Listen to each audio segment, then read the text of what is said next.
Hello everyone, বঙ্গ আইটির পক্ষ থেকে সবাইকে শুভেচ্ছা অভিনন্দন। আজকে আমাদের 11 নম্বর ক্লাস, ম্যানেজিং সেলসের আন্ডারে। আমাদের আজকের ক্লাসে আমরা দেখব সব থেকে গুরুত্বপূর্ণ কাজ, যেটা কুইক বুকসে সচরাচর বেশি যেটা আপনি অর্ডার পাবেন। আমরা যেহেতু অর্ডার কোন কোন কাজে অর্ডার পেতে পারি বা বেশি পেতে পারি, সেগুলো নিয়ে আমরা প্রত্যেকটা ব্যাপারে মেনশন করে আসতেছি।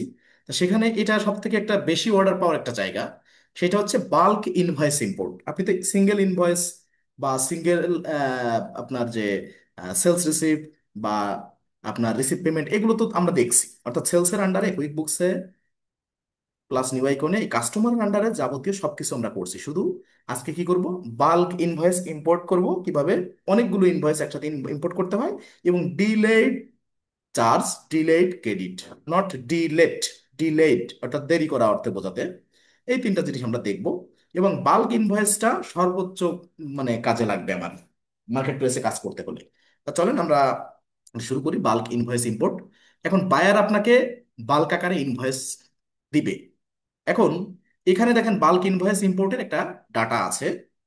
এখানে কালার করে রাখছি আমি যে এক একটা ডেটের আলাদা আলাদা ইনভয়েস। ঠিক আছে, ধরেন 12/6/23, এটার আহ, তিনটা র দেখতে পাচ্ছেন, ইয়েলো কালারের যেগুলো। এখানে কি আছে, তিনটা র কেন?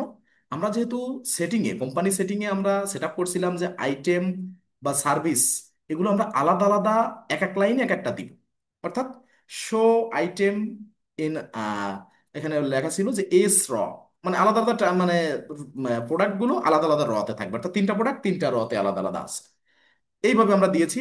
কিন্তু দেখা যাচ্ছে যে ডেট একই, ইনভয়েস নাম্বার একই। ওকে, এটা হচ্ছে এটা ইনফরমেশন। দেখেন এখানে ইনভয়েস নাম্বার আছে, যে ইনভয়েস নাম্বার 1031, 1034, 1037, 1041। এখন কথা আছে, একটা বিষয় আগে একটু মেনশন করি। দেখেন কোম্পানি সেটিংয়ে এখানে কিন্তু অনেকের বুঝতে ভুল হয়, একটু খেয়াল করবেন। গিয়ার আইকন বা সেটিং আইকনে গেলাম, যে অ্যাকাউন্ট সেটিংয়ে আমরা একটা বিষয় উল্লেখ করছিলাম যে আমরা ইনভয়েস নাম্বার হোক বা বিল নাম্বার হোক বা সেলস রিসিপ্ট নাম্বার হোক, এগুলো কি আমরা সবসময় দিব নাকি কুইক বুকসের হাতে ছেড়ে দিব, সে অটো দিবে? তো এখানে অপশন দুটো ছিল, আপনি যদি দেন আপনার মনে করে করে দিতে হবে। যে ধরেন আজকে সারাদিন ইনভয়েস হয়েছে 5টা, ধরেন 1003, 1004, 1005, 6, 7 এই পর্যন্ত। কিন্তু আপনি 1003 দিলেন, 4 দিলেন, 1005-এর জায়গায় আপনি 6 দিয়ে দিলেন, 7-এর জায়গায় 8 দিয়ে দিলেন, আপনার ভুল হতে পারে। কিন্তু আমরা যদি কুইক বুকসের হাতে ছেড়ে দিই, কুইক বুকস ভুল করবে না, কুইক বুকস নিজে থেকে সঠিকটা দিবে। ঠিক আছে, এটা একটা ব্যাপার। এখন আমরা কি করছিলাম সেটা আমরা একটু দেখি। আমরা এখানে যেটা সেটিং করছিলাম সেলসে, যে কাস্টম ফর্ম নাম্বার। ঠিক আছে, সেল সেটিং এ এই দেখেন কাস্টম ট্রানজেকশন নাম্বার আমরা অফ রাখছিলাম কেন?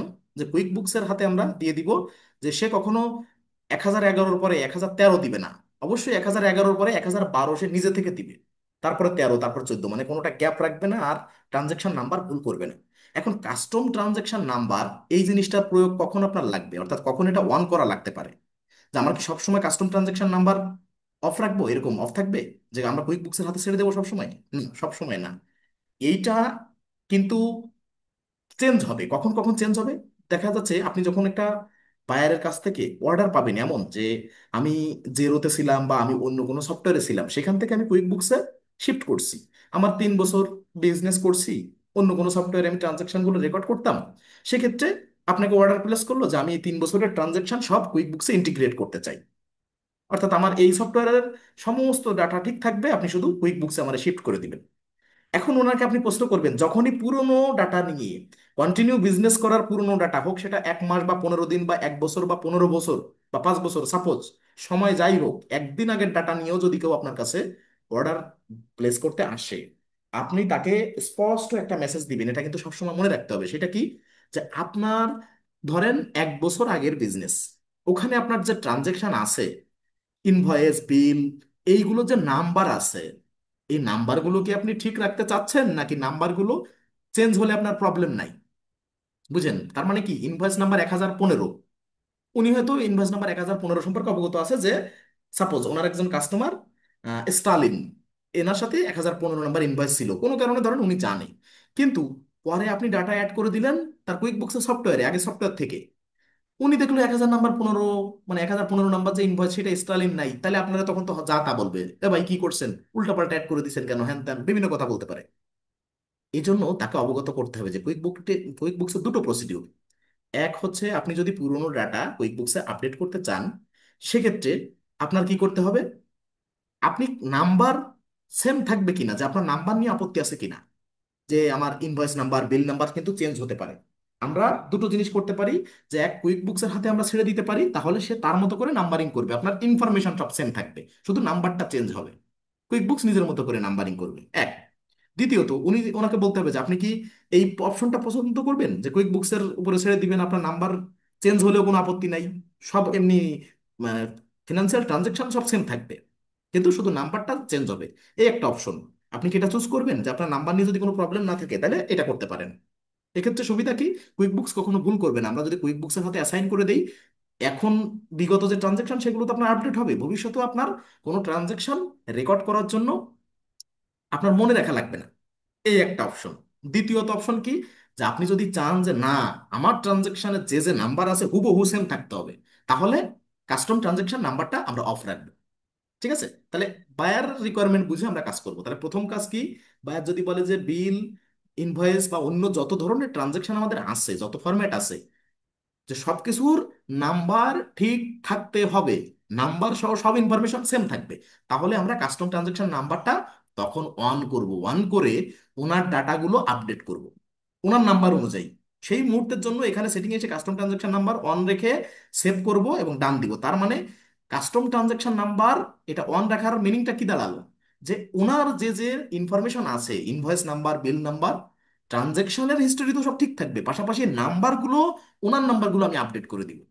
দিয়ে আমি এখানে তখন মানে আগে এখানে সেভ করে দিব, যে যেহেতু ওনার নাম্বারগুলো অ্যাড করতে হলে আমার আগে কাস্টম ট্রানজেকশন নাম্বার অপশনটা অন করতে হবে, এরপরে সেভ করতে হবে, এরপর ডান দিতে হবে। তারপরে ওনার ফাইলগুলো আমি ইম্পোর্ট করব। করার পরে উনি কোনটা চুজ করে, যে না আমার, যদি এখানে কিন্তু আরো তৃতীয় আরেকটা অপশন আছে, সেটা হচ্ছে কি, যে না আমার প্রিভিয়াস যে ডাটাগুলো আছে সেই ডাটাগুলো আপনি আমার নাম্বার অনুসারে অ্যাড করে দেন, যে আমার ইনভয়েসের ভিতরে যে তথ্য আছে তা তো ঠিক থাকবে, পাশাপাশি ইনভয়েস নাম্বার বা বিল নাম্বার এগুলোও ঠিক থাকবে। আপনি আমার এটা কুইকবুকসে আপাতত আপডেট করে দেন, এরপরে আপনি এই সিস্টেমটা চালু করে দেন, যাতে ভবিষ্যতে আমার এখন থেকে কুইকবুকসে যে ট্রানজাকশনগুলো নতুন করে আমি রেকর্ড করব, সেইগুলো যাতে আমার নাম্বারিং করা লাগে, এই অপশনটা আপনি চালু করে দেন। তাহলে কি হবে, তখনও কিন্তু এই কাস্টম ট্রানজেকশন নাম্বার এটা আপনি অন করে তার সমস্ত ডাটাগুলো আপডেট করে এখানে পোস্ট করে দিবেন। দেওয়ার পরে এসে এই অপশনটা আবার অফ করে দিবেন। তাহলে কি হবে, প্রিভিয়াস যত ডাটা আছে ওনার নাম্বার অনুযায়ী, ওনার রিকোয়ারমেন্ট অনুযায়ী সব ঠিক থাকলো, যে নাম্বারও চেঞ্জ হলো না।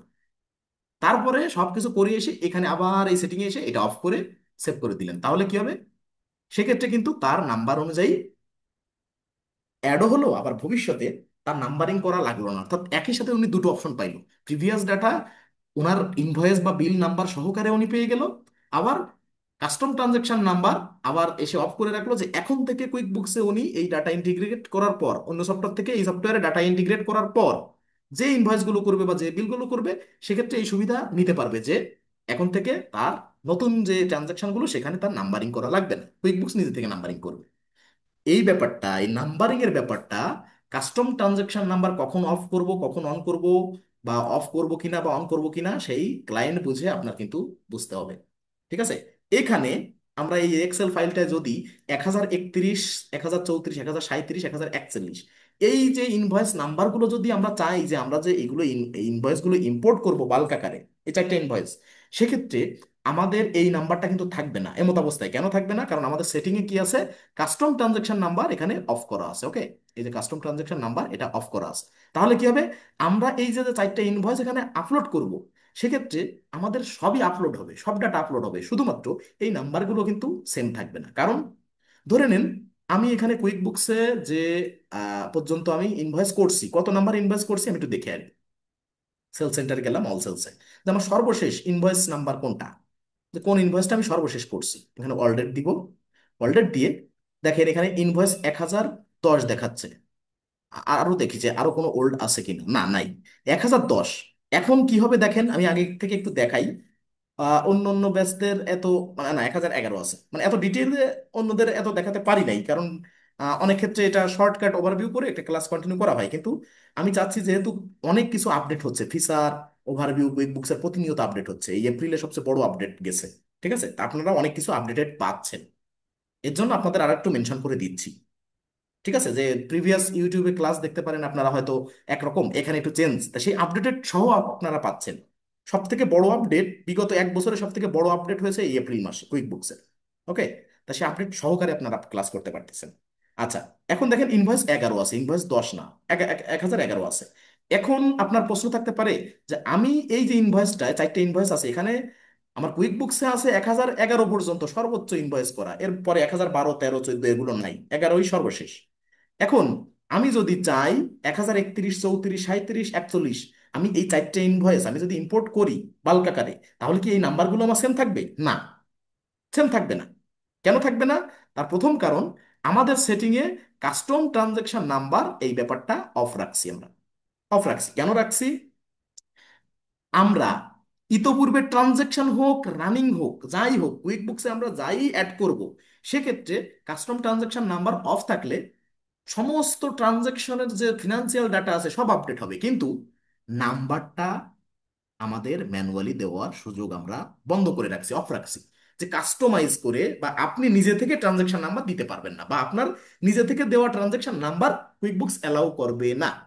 এই অফ রাখার মিনিংটা হচ্ছে তাই। ওকে, তাহলে কি হবে?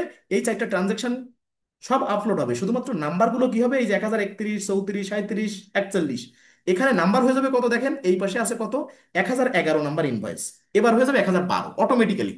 এই যে কয়টা আছে, প্রথমটা হয়ে যাবে 1012, এটা 1013, 1014, 1015, তার মানে কোনো সংখ্যা গ্যাপ দিয়ে কুইক বুকস কোনো ইনভয়েসকে আপডেট করবে না।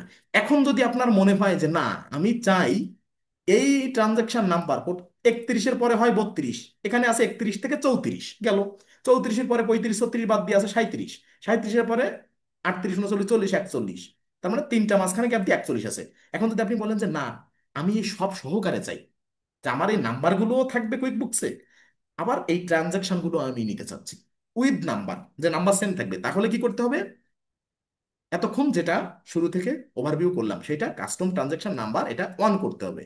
এখানে যে আমি আমার মতো করে ট্রানজাকশনের নাম্বার দিতে চাচ্ছি, সেই কাস্টম ট্রানজাকশন অপশনটা অন করলাম এবং সেভ করলাম, এরপরে ডান দিলাম। এবার যদি আপলোড করি, এই ইনফরমেশন সব, মানে শুধু ট্রানজাকশন না, এর সাথে ইনভয়েস নাম্বারগুলো অ্যাড হয়ে যাবে। দুটোর দুই সুবিধা।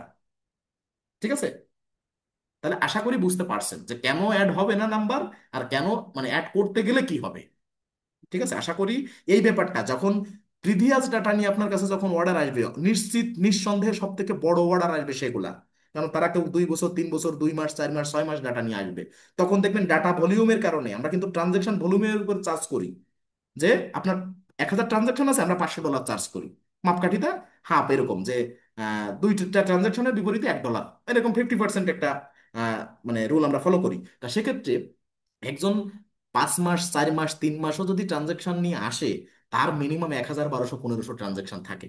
তা সেক্ষেত্রে কিন্তু আমাদের $700, 800 পাওয়ার সুযোগ আছে। আর যে 2-3 বছর নিয়ে আসবে, তাদের থেকে কিন্তু মানে আরো বেশি বাল্ক কোয়ান্টিটিতে আমরা অর্ডার পাবো। তা সেক্ষেত্রে কিন্তু আমার মনে রাখতে হবে এটা আমার, আমি, আমার বায়ার ভুল করতে পারে আমাকে বলতে, কারণ সে তো জানে না কুইক বুকসের প্রসিডিউর, সে নতুন কুইক বুকসে। আপনার কিন্তু তাকে মেনশন করে মনে করে বলতে হবে যে দেখেন দুটো প্রসিডিউর, আপনি প্রিভিয়াস ডাটা নিয়ে যে আসতে চাচ্ছেন, আপনার নাম্বার, ইনভয়েস নাম্বার, বিল নাম্বার, অন্য সব ট্রানজাকশন ঠিক থাকবে, কিন্তু ইনভয়েস, বিল নাম্বার কিন্তু ইম্পোর্ট করার একটা সিস্টেম আছে, যে যদি আপনি চান যে আমার নাম্বার সহ আমার সমস্ত ট্রানজাকশন নিতে হবে, সেটা একটা প্রসিডিউর।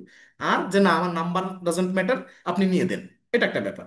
আর এরপরে ইন্টিগ্রেট করার পরে আপনি কি করতে চাচ্ছেন, যে আপনি মন মতো করে নাম্বার দিতে চাচ্ছেন, নাকি নির্ভুলভাবে করার জন্য কুইক বুকসের উপরে ছেড়ে দিতে চাচ্ছেন, তাহলে আপনার কাস্টম ট্রানজাকশন নাম্বার অফ রাখতে হবে। এই তিনটা ব্যাপার আপনাকে প্রিভিয়াস ডাটা নিয়ে আসা প্রত্যেককে, আর রানিং বায়ারদের, নতুন যে বায়াররা কাজ করবেন, যে তাদের সাথেও আপনার হয়তো এটা মেনশন করানো লাগতে পারে। তার মানে এই যে কাস্টম ট্রানজাকশন নাম্বার বা ইনভয়েস নাম্বার, বিল নাম্বার বা সেলস রিসিপ্ট নাম্বার, এই নাম্বারগুলো কিন্তু ভ্যারি করে অনেক কিছু।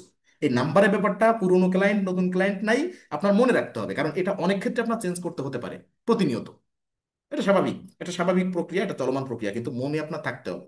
অনেক ব্যাখ্যা করা হয়েছে প্রিভিয়াস ক্লাসগুলো, দেখেন যে এত ব্যাখ্যা এই কাস্টম ট্রানজাকশন নাম্বার নিয়ে এত ডিটেইলে বলা হয়নি, কারণ এখন আপডেট হওয়ার পর থেকে কাস্টম ট্রানজাকশনের নাম্বারের প্রতি গুরুত্বটা একটু বেশি সবার। ওকে, তা দেখেন আমরা কাস্টম ট্রানজাকশন নাম্বার বললাম তো যে চালু করলে নাম্বার সহ শো করতে পারবো, কিন্তু কাস্টম ট্রানজাকশন নাম্বার যেমন অফ ছিল, সেভাবে আমরা এই ট্রানজাকশনগুলো আপলোড করবো, এই 4টা বাল্ক আকারে ইনভয়েসে, সেক্ষেত্রে দেখবেন এই নাম্বারগুলো শো করবে না। কি কি শো করবে? আমার কুইক বুকসে যেগুলো আছে, এই যে 1011, এরপরে 12, 13, 14 হয়ে যাবে। ঠিক আছে, 12, 13, 14, 15। এখন ওই নাম্বারগুলো সেম টু সেম রাখার জন্য কিভাবে কোন প্রসিডিউর সেটাও আমি বলে দিয়েছি, দুটোই বলে দিয়েছি। এখন একটা করে দেখাবো, যে যখন আপনি এই কাস্টম ট্রানজাকশন নাম্বার অফ আছে যেখানে অন করে এখানে সেভ করে ডান দিয়ে যাবেন, তখন আপনি সেম নাম্বার সহ দিতে পারবেন। তা আশা করি এক ব্যাপার নিয়ে আর রিপিট না করি, অনেক কিছু বলা হয়েছে। এবার চলেন আমরা বাল্ক আকারে ইনপুট করা শিখবো। ওকে, আবার একটু দেখি যে সেটিং সেভ আসলো, এটা কি সেভ হয়ে গেছে কিনা এরকম একটু দেখে নিই, একটু চেক করে নিই যে কাস্টম ট্রানজাকশন নাম্বার আবার এনাবেল হয়ে গেল কিনা, একটু দেখি। এবার আমরা বাল্ক আকারে এটা ইম্পোর্ট করব, যে কিভাবে বাল্ক আকারে একটা দুইটা ইনভয়েস তো দেখছি, একটা ইনভয়েস দেখছি যে কিভাবে করে। এখন 4টা যা 400 যা, মানে একার, মানে একের অধিক যখন আমরা ট্রানজেকশন নিব সেটা বাল্ক শব্দটা উচ্চারণ হবে। ঠিক আছে, আচ্ছা অফ আছে, সমস্যা নেই। এখন একটা ইনভয়েস আমরা কিভাবে করতে হয় জানি, কিন্তু 4টা ইনভয়েস এট এ টাইমে একসাথে করতে গেলে যে প্রসিডিউর, 400 4000 করতে গেলেও সেই প্রসিডিউর। এখানে ট্রানজেকশন সংখ্যা ধরেন 4টা আছে, আরো 100 যুক্ত হতে পারতো, তাতেও কিন্তু যে প্রসিডিউর ছিল এখানেও সেম প্রসিডিউর। কাজেই একটা বুঝলে সবকিছু বুঝতে পারবেন। তো চলেন, আমরা বাল্ক আকারে ইনভয়েস করতে গেলে কি করতে হবে, আমরা যাব সেল সেন্টারে, অল সেলসে যাব। যাওয়ার পরে এখানে আমরা দেখব যে নিউ ট্রানজেকশন, এখানে দেখেন এই যে নিউ ট্রানজেকশন আছে, এখানে এসে কি কি করা যাবে, ইনভয়েস করা যাবে। বা আমরা যদি ইনভয়েসে যাই, ইনভয়েস তো আমরা ওই প্লাস নিউ আইকন থেকে এর আগে করছি, ওখান থেকেও আমরা করতে পারবো, এখান থেকেও করতে পারবো। এ দেখেন নিউ ট্রানজেকশন দিলে ইনভয়েসের ইন্টারফেস চলে আসছে, কিন্তু আমার তো লাগবে বাল্ক আকারে, তাই না? আমার বাল্ক আকারে করতে গেলে আমি এই ইনভয়েসে ক্লিক করবো এখানে এসে। এখান থেকে কিন্তু প্লাস নিউ আইকনে যে আমি কিন্তু বাল্ক অপশন পাচ্ছি না, শুধু ইনভয়েসের অপশনটাই পাচ্ছি। আর আরেকটা আমি করতে পারতেছি, এই যে ইনভয়েসে আসলাম, অল সেলসের পরে ইনভয়েসে আসলাম, এখান থেকে আমি করতে পারবো। আমার ভিতরে আরো একটা অপশন আছে, সেখান থেকে আমরা করতে পারবো। তা এইটা আগে দেখাই। এই প্লাস নিউ আইকনে কিন্তু সিঙ্গেল সিঙ্গেল করা যাবে, এখান থেকে কিন্তু বাল্ক আকারের সুযোগ পাচ্ছেন না। হয়তো ইনভয়েস ওপেন করে সেখান থেকে পাবেন, কিন্তু সেই ইনভয়েসের ইন্টারফেস চলে আসবে, এখান থেকে সেটা শো করবে না। তাহলে আমরা কি করবো, বাল্ক আকারে অ্যাড করতে গেলে সেলস আসবো, অল সেলস আসবো, পাশে যে ইনভয়েস আছে, ইনভয়েস, এখানে আমরা ক্লিক করব। ক্লিক করলে এখন দেখেন ক্রিয়েট ইনভয়েস, অর্থাৎ একটা সিঙ্গেল ইনভয়েস ক্রিয়েট করার অপশন এই। আর এই যে ড্রপ ডাউন মেনু, এখানে ক্লিক করেন ইম্পোর্ট ইনভয়েসেস। ওকে, শুধু ইনভয়েসে কিন্তু আসলে এই দেখেন অল সেলসে থাকলাম। যদি মনে করেন যে না আমাকে দেখাইছে আমার চোখ বন্ধ ছিল তখন, তখন অল সেলস এসে নিউ ট্রানজাকশনে গেলে যত ধরনের ট্রানজাকশন আছে সেগুলোও আছে, আবার ইম্পোর্ট ইনভয়েস কথাটাও আছে, এখান থেকে আপনি করতে পারবেন। আবার এই ইনভয়েসে আসলে সহজে যে create invoice, single invoice create করতে পারবেন এখান থেকে। আর এখানে ক্লিক করে ইম্পোর্ট ইনভয়েস, এখানে ইম্পোর্ট ইনভয়েস লেখা। আর এই অল সেলসে ইনভয়েস যেখানে নিউ ট্রানজাকশনের নিচে, এখানে ক্লিক করলে ইম্পোর্ট সরি ইনভয়েস, এখানে ইম্পোর্ট ইনভয়েস আপনার খুঁজে নিতে হবে। যে আমি বাল্ক আকারে অ্যাড করতে এসে এই ইনভয়েস দেখে চলে গেলাম, কাজ হবে না। ইনভয়েসে ক্লিক করলেও আপনি সিঙ্গেল ইনভয়েস করতে পারবেন, আর ইম্পোর্ট ইনভয়েসে এখান থেকেও করতে পারবেন। আবার অনলি ইনভয়েসে যে সেখান থেকে ইম্পোর্ট ইনভয়েস একটাই অপশন থাকবে, সেখান থেকেও করতে পারবেন। ওকে, এই দুই জায়গা থেকে করতে হবে, অল সেলসের ভিতর থেকে প্রথমে ইনভয়েস, তারপরে ইম্পোর্ট ইনভয়েস। আর ইনভয়েসের ভিতর থেকে ক্রিয়েট ইনভয়েস মানে সিঙ্গেল ইনভয়েস, আর এখানে ক্লিক করলে একটাই অপশন ইম্পোর্ট ইনভয়েস। তো চলেন আমরা এখান থেকে করি। ইম্পোর্ট ইনভয়েসে ক্লিক করব, আমাকে স্টেপ বাই স্টেপ গাইডলাইন এখন দিবে কুইক বুকস। ঠিক আছে, এবং বলছে যে ফার্স্ট থিংস ফার্স্ট। ঠিক আছে, your CSV file must contain all our mandatory file. ঠিক আছে, মার্ক অ্যাজ, মানে স্টার মার্ক করা আছে যেগুলো সেগুলো mandatory. First time importing, read more the import guideline. দেখেন এই যে ইম্পোর্ট গাইডলাইনটা আমি আর একটা নিউ ট্যাবে ওপেন করব। যে প্রথম, মানে আপনি প্রাইমারি স্টেজে আছেন, যে প্রথমেই আপনি কোনো কিছু ইম্পোর্ট করতেছেন, তাহলে ইম্পোর্ট গাইডলাইনটা একটু কাইন্ডলি পড়ে নেন। আসলাম, এখানে কি বলতেছে দেখেন, সবকিছু এখানে আমরা ডিটেলসে দেখবো। তো তার মানে অনেক কিছু আমাদের জানার দরকার নেই, যা আমরা এখানে বর্ণনা করা আছে সেগুলো হাতে কলমে আমরা করতে যাচ্ছি। এখানে হয়তো আমাদের কাছে একটু কঠিন মনে হতে পারে যে ইংলিশে স্টেপ বাই স্টেপ পড়ে 14টা স্টেপ মনে হয়। না, ব্যাপারটা হচ্ছে যে একটা বাটনে ক্লিক করা, এক একটা ক্লিককে এখানে 14টা স্টেপে দেখাইছে, এটা আপনি পড়তে পারেন। আর মেজর যে ব্যাপারটুকু সেটুকু আপনার দেখলে হচ্ছে এই এই 4টা ব্যাপার।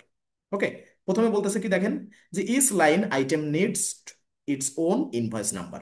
প্রত্যেকটা আইটেম লাইনে আলাদা আলাদা যে ইনভয়েস নাম্বার বা একটা ইনভয়েস নাম্বার যাই বলেন, যে আমার এক একটা আইটেমের জন্য আলাদা আলাদা ইনভয়েস নাম্বার, না।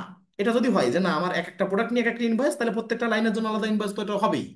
যে আমার একটা ইনভয়েসে একটা প্রোডাক্ট নিয়ে আমি সেল করছি, 4টা ইনভয়েসে 4টা প্রোডাক্ট নিয়ে আলাদা আলাদা ইনভয়েস হয়েছে, তাহলে সেক্ষেত্রে নাম্বার আলাদা হবে। আর যদি এমন হয় যে না একটা ইনভয়েসে 4টা প্রোডাক্ট ছিল, সেক্ষেত্রে কি হবে, আলাদা আলাদা লাইনে ওই একই ইনভয়েস নাম্বার দিতে হবে। যেমনটা আমরা কি করছি, এই দেখেন এই যে 1031, এখানে ডায়াগনস্টিক অ্যান্ড টেস্টিং ইকুইপমেন্ট, এখানে কিন্তু ইনভয়েস নাম্বার 1031 দেওয়া।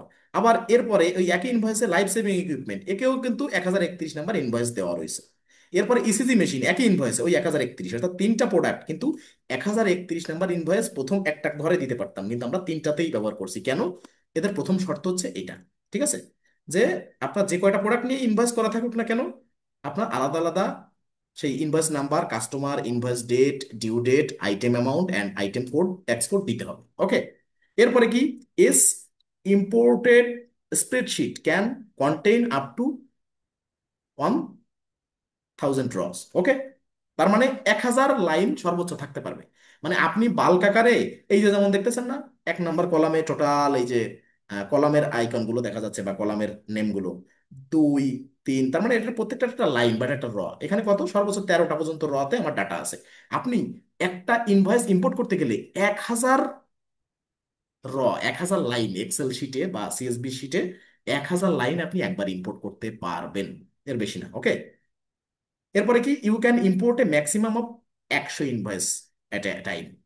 তার মানে 1000 লাইনে 100 ইনভয়েস মানে কি, ধরে নেন এক একটা ইনভয়েসে আপনার 10টা করে প্রোডাক্ট আছে, তাহলে 10 গুণ 100, 1000 ইনভয়েস করতে পারতেছেন। এখন আপনার মনে হতে পারে যে আপনি কেমন কথা বললেন, প্রত্যেকটা ইনভয়েসে 10টা করে প্রোডাক্ট হবে, এটা তো নির্দিষ্ট না। হ্যাঁ, আমি তো আপনাকে সেটা সম্মতি জানাচ্ছি, সেটা কি, যে প্রত্যেকটা মানে 100 ইনভয়েস হলো, সেখানে প্রত্যেকটাতেই যে 10টা করে তা তো না। কোনো ইনভয়েসে 2টা প্রোডাক্ট থাকতে পারে, কোনোটা একটা থাকতে পারে, কোনোটা 30টা থাকতে পারে, কোনোটা 25টা থাকতে পারে, কোনোটা 19টা থাকতে পারে। মোট কথা আপনার ক্রাইটেরিয়া দুইটা, এক হচ্ছে 1000 লাইনের ভিতরে 100 ইনভয়েস থাকবে, ইনভয়েসের সংখ্যা 100 হবে।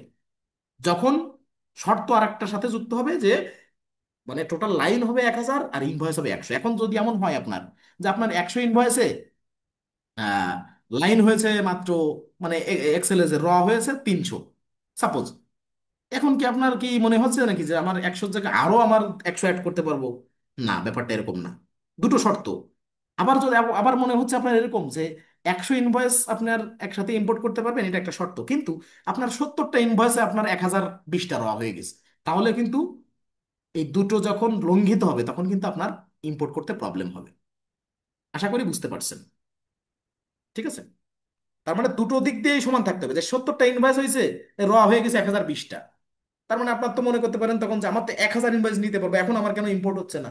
ওই যে আপনার বুঝতে হবে যে যেখানে 100 ইনভয়েসে 1000 র সর্বোচ্চ নিবে, সেখানে আমার যদি 70টা ইনভয়েসে 1000 র এর বেশি হয়ে যায়, তাহলে তো বাকি যে 70 থেকে আরো 100 অর্থাৎ 30টা ইনভয়েস বাকি থাকে, তা তো ইম্পোর্ট হবে না। আপনার দুটো শর্তই মানতে হবে। এখন যেটাই যার সাথে তত অ্যাডজাস্ট হয়, জাস্ট মনে রাখতে হবে এটা, যে ইনভয়েস সংখ্যা 100 সর্বোচ্চ। তার মানে ওই 100ই দিতে হবে, ব্যাপারটা এরকম না। যখন যদি 50টা ইনভয়েসে 1000 র হয়ে যায়, তাহলে আপনি 50টা বেশি কেমনে দিবেন? দিতে পারবেন না, এটা হচ্ছে ব্যাপার। আর 1000 র। ওকে, এই দুটো বিষয় মাথায় রাখলাম। এরপরে you can't add negative charge such as discount or credit note. যদি কোনো ইনভয়েসের সাথে ডিসকাউন্ট এবং ক্রেডিট নোট থাকে, ওই ইনভয়েসের আপনার মনে হতে পারে যে না, তাহলে কি আমি অ্যাড করতে পারবো না? আপনি অ্যাড করতে পারবেন। ওই ইনভয়েসটার ইন জেনারেল যে ফরম্যাট, সেটা আপনি অ্যাড করবেন। ধরেন এই যে 1031, এই ইনভয়েসে 3টা প্রোডাক্ট আমি সেল করছি সাপোজ, এর সাথে ট্যাক্স ট্যাক্স সবকিছু আছে, সবকিছু মিলানো থাকলো। এখন এই ইনভয়েসে আমি ডিসকাউন্ট দিয়েছি 2%, ওভারঅল সেলসের উপরে 2% ডিসকাউন্ট দিয়েছি। এখন এই 2%টা এর সাথে কিন্তু যাচ্ছে না, তাহলে আমার কি করতে হবে? ইনভয়েসটা বাল্ক আকারে ইম্পোর্ট করতে হবে। ধরেন আপনি 100 ইনভয়েস ইম্পোর্ট করতেছেন, কতগুলো ইনভয়েসে বা কোন কোন ইনভয়েসে কোনো ডিসকাউন্ট আছে বা অন্য কোনো নেগেটিভ অ্যামাউন্ট আছে, বা এখানে আরো কি বললো, ডিসকাউন্ট বা ক্রেডিট নোট, যে না আমি ইনভয়েস করছি সেটা ফেরত পাঠিয়েছে প্রোডাক্ট, সেগুলো আছে, সেগুলো কি করতে হবে আপনার আলাদা করে একটু এডিট করে অ্যাড করতে হবে। ধরেন 100 ইনভয়েসে ডিসকাউন্ট প্রত্যেকটা ইনভয়েসে থাকলো না, ধরে নেন 20টা ইনভয়েসে ডিসকাউন্ট থাকলো। আবার ক্রেডিট নোট থাকলো 100 ইনভয়েসের ভিতরে 10টায়, 10টা ইনভয়েসে ক্রেডিট নোট থাকলো, অর্থাৎ প্রোডাক্ট ফেরত মানে আসা ব্যাপারটা। এখন এই যে 20 30টা শর্ট শর্ট কাজ, ওই ইনভয়েস নাম্বার যখন ইনভয়েস ইম্পোর্ট হয়ে যাবে, তখন ওই ইনভয়েস নাম্বার থেকে এডিট করে, ইনভয়েসটা সহজে এডিট করা যায়, এডিট করে ওই অ্যামাউন্টগুলো, অর্থাৎ কোনটায় ডিসকাউন্ট আছে, কোনটায় আপনার কি বলে এখানে, এটা মনে থাকে না, ডিসকাউন্ট আছে আর কোনটা কোনো ক্রেডিট নোট আছে, ঠিক আছে, যে না আমার এই ইনভয়েসের সাথে কোনো ক্রেডিট নোট জড়িত কিনা, এইগুলো কিন্তু তখন এডিট করে দিতে হবে। এই বিষয়টা মাথায় রাখতে হবে যে না, ক্রেডিট নোটও আমি এর সাথে দিয়ে দেবো, ডিসকাউন্টের সাথে দিয়ে দেবো, সেরকম কিন্তু কোনো হেডলাইন উপরে দেওয়া নাই। খেয়াল করবেন যে ওই ডিসকাউন্টের কোনো হেডলাইন নাই, ফরম্যাটেই নাই, তাহলে আপনি এখানে জোর করে কেমনে দেবেন? কুইকবুক সেটাকে সমর্থন করে না, যে সে বলছে যে অ্যাডিশনাল যে তথ্যগুলো প্রত্যেকটা ট্রানজাকশনে, সেগুলো আপনি আলাদা এডিট করে করতে হবে। কিন্তু মেজর যে বিষয়গুলো যেহেতু ইম্পোর্টের একটা ব্যাপার বাল্ক আকারে, সেহেতু ওই মেজর যে নেগেটিভ অ্যামাউন্ট যেগুলো যেগুলো নেগেটিভ অ্যামাউন্ট প্রদর্শন করে সেগুলো আমরা এখানে অ্যাড করতে পারবো না। ওকে, চলেন আমরা এই গাইডলাইন পড়ে নিলাম এই পর্যন্ত। এরপরে হচ্ছে স্টেপ বাই স্টেপ কোথায় আমরা ক্লিক করবো, প্রথমে সেটিংয়ে যাবো, এরপরে ইম্পোর্ট ডাটা, এরপরে ইনভয়েস, হ্যান ত্যান বহুত কিছু আছে। এখন এই অপশনটা আপনাদের আর একটু দেখাই দিই, যেটা আমরা এখন প্র্যাকটিক্যালি দেখবো। এই নিচের অপশনগুলো যা যা আছে বলা 14 নম্বর পর্যন্ত সবকিছু আমরা দেখবো। এখন আমি বলছি না যে আরেকটা জায়গাতে যাওয়া যায় ইনভয়েসের ওখানে, দেখেন তো সেখানে আমি তো যাই, এটা কেটে দিই, এইখানে গেলাম, ধরেন এই আলাদা একটা ট্যাব, এখানে যে আরেকটা জায়গা থেকে, এইখান থেকে তো ভিতর থেকে দেখালাম কোথা থেকে ইনভয়েস ইম্পোর্ট করা করা যায়। আর এই গিয়ার মানে এই সফটওয়্যারে এসে গিয়ার আইকনে যাব, গিয়ার আইকনে যে এইখানে আছে কি আপনার ইম্পোর্ট ডাটা, খেয়াল করেন, টুলের আন্ডারে ইম্পোর্ট ডাটা, ইম্পোর্ট ডাটাতে ক্লিক করলাম। এখানে দেখেন সব ডাটা ইম্পোর্ট করতে পারবেন আপনি এখান থেকে, ব্যাংক ডাটা, তারপরে customer, supplier, chart of account, product and service, invoice, bill. Okay, তার মানে এই কাস্টমার আমরা বাল্ক আকারে অ্যাড করছি, সাপ্লায়ার করছি, chart of account, product and service সব করছি। এখন তিনটা বাকি আছে, ব্যাংক ডাটা। ব্যাংকের যখন কাজ আমরা করব ডিটেইলে আলাদা আলাদা, ব্যাংক নিয়ে আমাদের অনেক ক্লাস আছে, reconciliation, categorisation, PayPal, credit card, এগুলো নিয়ে, ঠিক আছে, তখন আমরা দেখব। মানে আলাদা আলাদা ক্লাস আছে ব্যাংকের, কয়েকটা ক্লাসই, ঠিক আছে। এরপরে ইনভয়েস, বিল, এখন আমরা এটা করবো। ধরুন ইনভয়েস যদি আমরা ইম্পোর্ট করি, ইনভয়েসে ক্লিক করব। এই যে দেখেন এই ইন্টারফেসটাও যা এখান থেকে আমরা যেখান থেকে গেছি আগে যেখান থেকে, সেই ইন্টারফেসটাও তাই আমার এখানে প্রথম ট্যাবেই, দ্বিতীয় ট্যাবেই, দেখেন দুইটা ট্যাবেই কিন্তু সেম সেম সবকিছু। তার মানে কোথা থেকে কোথায় কোথায় যাওয়া যায় সবগুলো অপশন আমরা দেখলাম। তিনটা জায়গা থেকে বাল্ক আকারে ইনভয়েস ইম্পোর্ট করা যায়, সব জায়গা থেকে প্রসিডিউর সেম। ওকে, একই রকম ইন্টারফেস আসে, কোনোটাই চেঞ্জ নাই। ওকে, তা চলেন আমরা যে কোনো একটা থেকে করি। এখানে তাহলে প্রথম গাইডলাইন পড়লাম, এরপরে আপলোড ইউর সিএসভি ফাইল। তার আগে ডাউনলোড অ্যান্ড স্যাম্পল, যে কোনো কাজ করার আগে আমরা স্যাম্পল ডাউনলোড করবো। এই যে স্যাম্পল ডাউনলোড হয়ে গেছে, আমরা এখানে একটু যাব, যে এখান থেকে স্যাম্পলটা কাট করে নিয়ে আসবো, কাট করে এখানে আমরা পেস্ট করে দিব, বাইরে এসে এখানে ধরুন আমরা পেস্ট করলাম এই স্যাম্পল ফাইলটা, কাট করে নিয়ে আসবো ওখান থেকে। অবশ্যই এটা সিএসভি এর একটা স্যাম্পল ফাইল, এটা ওপেন করবো, দেখেন কি কি আছে এখানে বলতেছে। এই যে ইনভয়েস নাম্বার, কাস্টমার, মানে সবকিছু এখানে লেখা আছে। ওকে, এখানে বলছে যে all data is are sample purpose only, ঠিক আছে, ডিনোটস এ ম্যান্ডেটরি কলাম, ঠিক আছে, স্টার্ট, অর্থাৎ আপনার নোট করা আছে, যেগুলো ডিনোট করা, নির্দেশ করা আছে যে এটা ম্যান্ডেটরি ফাইল, ঠিক আছে, ম্যান্ডেটরি কলাম, যেখানে ডাটা অবশ্যই থাকতে হবে। যেখানে স্টার মার্ক করা নাই, ধরেন টার্মে আপনি যদি কিছু না দেন তাতেও সমস্যা নেই, লোকেশনে কিছু না দেন তাতেও সমস্যা নেই, মেমোতে কিছু না দেন তাতেও সমস্যা নেই, ভিতরে ব্ল্যাঙ্ক রেখে সমস্ত কলাম ব্ল্যাঙ্ক রাখতে পারেন, মানে বেশ সরি সমস্ত র গুলো ব্ল্যাঙ্ক রাখতে পারেন এখানে। কিন্তু যেগুলো ম্যান্ডেটরি, যে item rate, item amount, item tax code, এবং invoice number, customer, invoice date, due date, এগুলো, তার মানে প্রথমে চারটা আর এরপরে এ- এক, দুই, এই দুইটা, ছয়টা ম্যান্ডেটরি ফিল্ড আছে, তার মানে এই ছয়টার ভিতরে ডাটা থাকতেই হবে। কিন্তু আপনি যদি যেগুলোর ম্যান্ডেটরি নাই, যেমন লোকেশন, এর ভিতরে যদি কোনো ডাটা কোনো রতে নাও দেন তাও কিন্তু ইম্পোর্ট হবে। এটা আমরা বুঝতে হবে। এখন তাহলে আমরা কি করব, এই ফাইলটা যখন আমরা যে কোনো স্যাম্পল ফাইল ডাউনলোড করব, আমরা জানি যে 1 নাম্বার রডটা আমরা কিছু করব না, হাতও দিব না, আমরা 2 থেকে ক্লিক করে এই যে নিচে কয়েকটা পর্যন্ত যত ডাটা আছে সব ডিলিট করে দেবো। ডিলিট করলে কি হবে, আমার একটা ফ্রেশ ফাইল হয়ে যাবে। ওকে, এখন আমি কি করব, আমার ইনভয়েস থেকে আমি সেই ফাইলগুলো নিয়ে আসবো, যে ইনভয়েসটা আমার ওপেন করা আছে বাইরের, এই যে ধরেন এইটা। এখন কলাম অনুযায়ী দিব, আমি এখান থেকে সবগুলো টান দিয়ে নিয়ে নেবো, মানে আপনিও টান দিয়ে নেবেন তা না, আপনি আগে সেই পর্যায়ে যাবেন, তারপর সবগুলো নেবেন। না হলে এই ইনভয়েস নাম্বার আমি ব্ল্যাঙ্ক ফাইলে দেখে যাব যে কি লাগবে আমার স্যাম্পল ফাইলে, ইনভয়েস নাম্বার। এই সিএসবি তে কিন্তু এরকম টান দিলে, একটু পরে কেটে দিলে কিন্তু আবার কিন্তু সবই শর্ট হয়ে আসে। তার মানে চিন্তিত হওয়ার দরকার নেই যে আমি বারবার টান দিয়ে এরকম চওড়া করার চেষ্টা করতেছি এই কলামটা, কিন্তু আবার কেন ছোট হয়ে যাচ্ছে, অর্থাৎ হেডলাইনটা কেন দেখতে পাচ্ছি না, এরকম চিন্তা করার কিছু নাই, কারণ সিএসভি ফাইলের ফরম্যাটটাই এরকম। ওকে, তো ধরেন ইনভয়েস নাম্বার আমি দেখে যাচ্ছি, যেখানে আমার ইনভয়েস নাম্বার লাগবে, আমি এই ফাইল থেকে আমি ইনভয়েস নাম্বার নিয়ে আসবো। এখন বায়ার আপনাকে এত সাজায় গোছায় দিবে ব্যাপারটা কিন্তু তা না, এলোমেলো থাকবে। বায়ার প্রথমে আপনাকে দিতে পারে এমন যে ডিউ ডেট আগে দিল, বা কাস্টমারের নেম আগে দিল, বা ইনভয়েস নাম্বার দিল 3 নম্বরে, আবার প্রথমে দিল প্রোডাক্ট অ্যান্ড সার্ভিস নেম, বা আইটেম অ্যান্ড কোড নাম্বার দিল 4 নম্বরে। মানে আমার কি করতে হবে, প্রতিনিয়ত ভরসা করতে হবে এই স্যাম্পল ফাইলের উপরে। এই যে স্যাম্পল ফাইল প্রত্যেকটা পর্শনে, কুইক বুকসের প্রত্যেকটা পর্শনে এরকম স্যাম্পল ফাইল ডাউনলোড করা যায়, যেখানে যেখানে ইম্পোর্টের কাজ করা যায় আর কি, সেখানে সেখানে স্যাম্পল ফাইল মাস্ট ডাউনলোড করার অপশন থাকবে। এই যে ডাউনলোড এ স্যাম্পল বা এক্সাম্পল এরকম থাকবে। ওকে, এখান থেকে আপনি ডাউনলোড করে দেখবেন ফরম্যাটটা কেমন। আপনাকে বায়ার যদি, মানে 10 দেশের বায়ার 10 রকম ফরম্যাট আপনাকে দিতে পারে, বা এলোমেলো করে দিতে পারে, আপনি ওই স্যাম্পল ফাইলের অনুযায়ী আপনি সাজাবেন।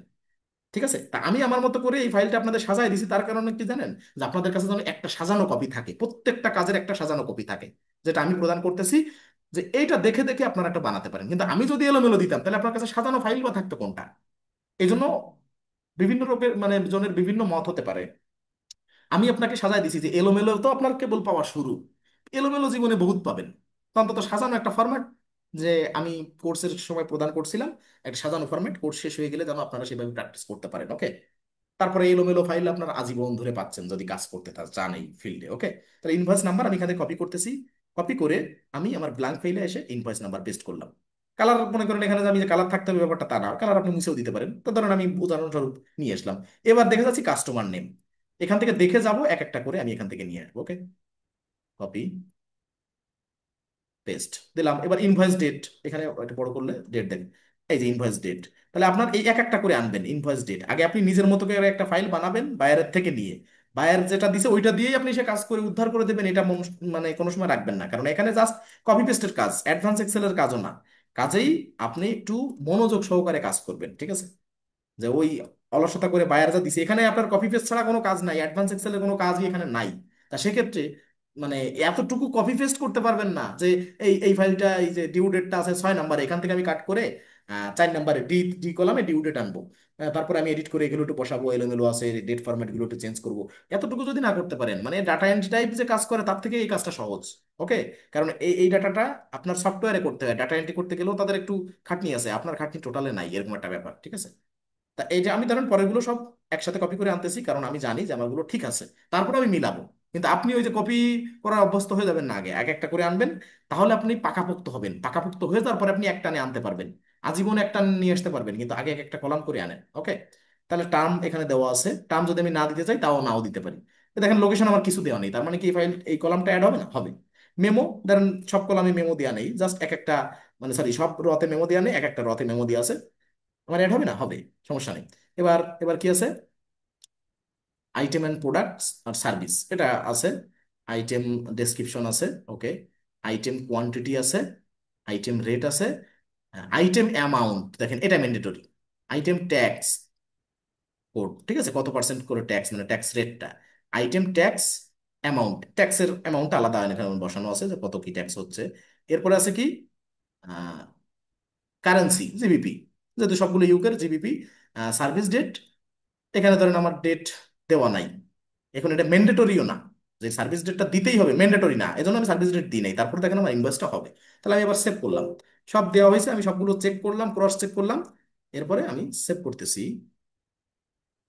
ওকে, আমি সেভ করলাম। এবার ওই ফাইলটা আমি দেখবো যে সেভ হয়েছে কিনা, এই যে এই বাইরে যে স্যাম্পল ফাইল আমার হয়তো দেখা যাচ্ছে না, এই এই স্যাম্পল ফাইলটা আমি জাস্ট ভিতরে সেভ করছি, এবার ওপেন করে দেখবো, দেখেন কালার নাই, কালার অটো নাই হয়ে যাবে, সমস্যা না। ওকে, এখন দেখেন আমার সবকিছু ঠিকঠাক আছে কিনা একটু চেক করে দেখবো। দেখেন এই যে সিএসবি তে আর একটা প্রবলেম হচ্ছে, ডেটটা, ডেট ফরম্যাটটা সব হ্যাশ হয়ে যায়, হ্যাশ, একটু বড় করবেন দেখবেন ঠিক আছে। ঠিক আছে, আর সব কলামগুলো দেখেন আমি টেনে টেনে যেমন লম্বা বানাইছিলাম আর এদিকে বানাইছিলাম, তখন কিন্তু আবার ছোট হয়ে গেছে। এই বিষয়গুলো একটু খেয়াল রাখতে হবে, সিএসবি ফাইলে এটা হয়। তা আমি একবার ওপেন করে দেখলাম যে ঠিকঠাক আছে কিনা, এবার কেটে দিব, কেটে দিয়ে সেভ দিলাম, ইয়েস সেভ।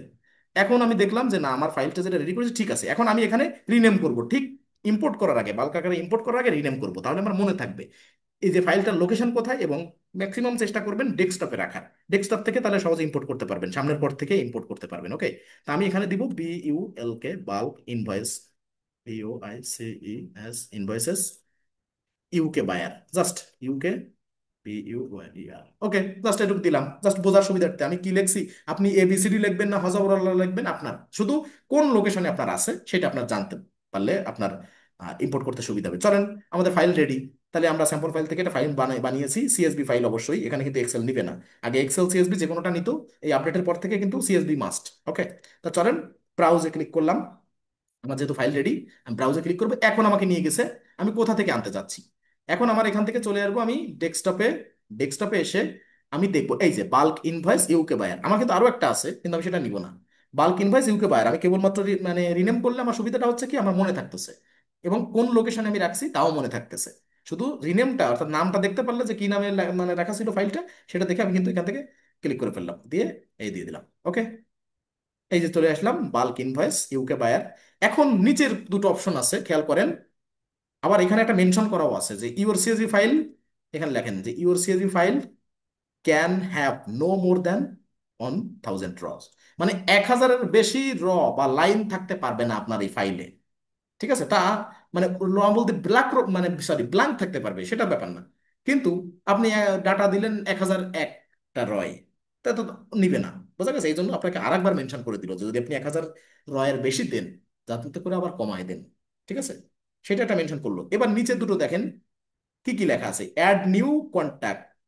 খেয়াল করেন, কন্ট্যাক্ট বলতে কি, আপনার শুধু যে ইনভয়েস করতেছেন, ভবিষ্যতে যে বিল করবেন তখনও তো আপনার সাপ্লায়ার অ্যাড করতে হবে। এখন যেমন ইনভয়েস করছেন, কাস্টমার অ্যাড করতেছেন, তাই কাস্টমার সাপ্লায়ার, সেলসের ক্ষেত্রে হোক পার্সেসের ক্ষেত্রে হোক, দুই ক্ষেত্রেই কন্ট্যাক্ট বললে দুজনকেই মিনিং করে। ওকে, তার মানে যে কন্ট্যাক্ট গুলো এখানে আছে, যেমন ইনভয়েসের সাথে আছে কাস্টমাররা জড়িত।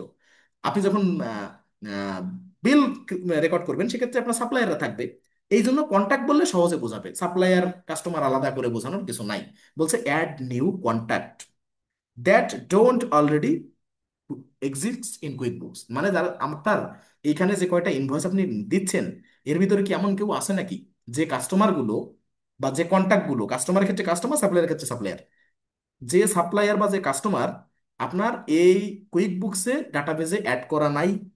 যদি এরকম কিছু থাকে যে না, আমার এখানে 4টা কাস্টমারের সাথে, 4জন কন্ট্যাক্টের সাথে আমার কি আছে, ইনভয়েস হচ্ছে, কিন্তু এই 4জনের 3জন আমার ডাটাবেজে আছে, একজন ডাটাবেজে অ্যাড করা নাই কাস্টমার হিসেবে, তাহলে কি করতে হবে, তখন একটা টিকমার্ক দিতে হবে।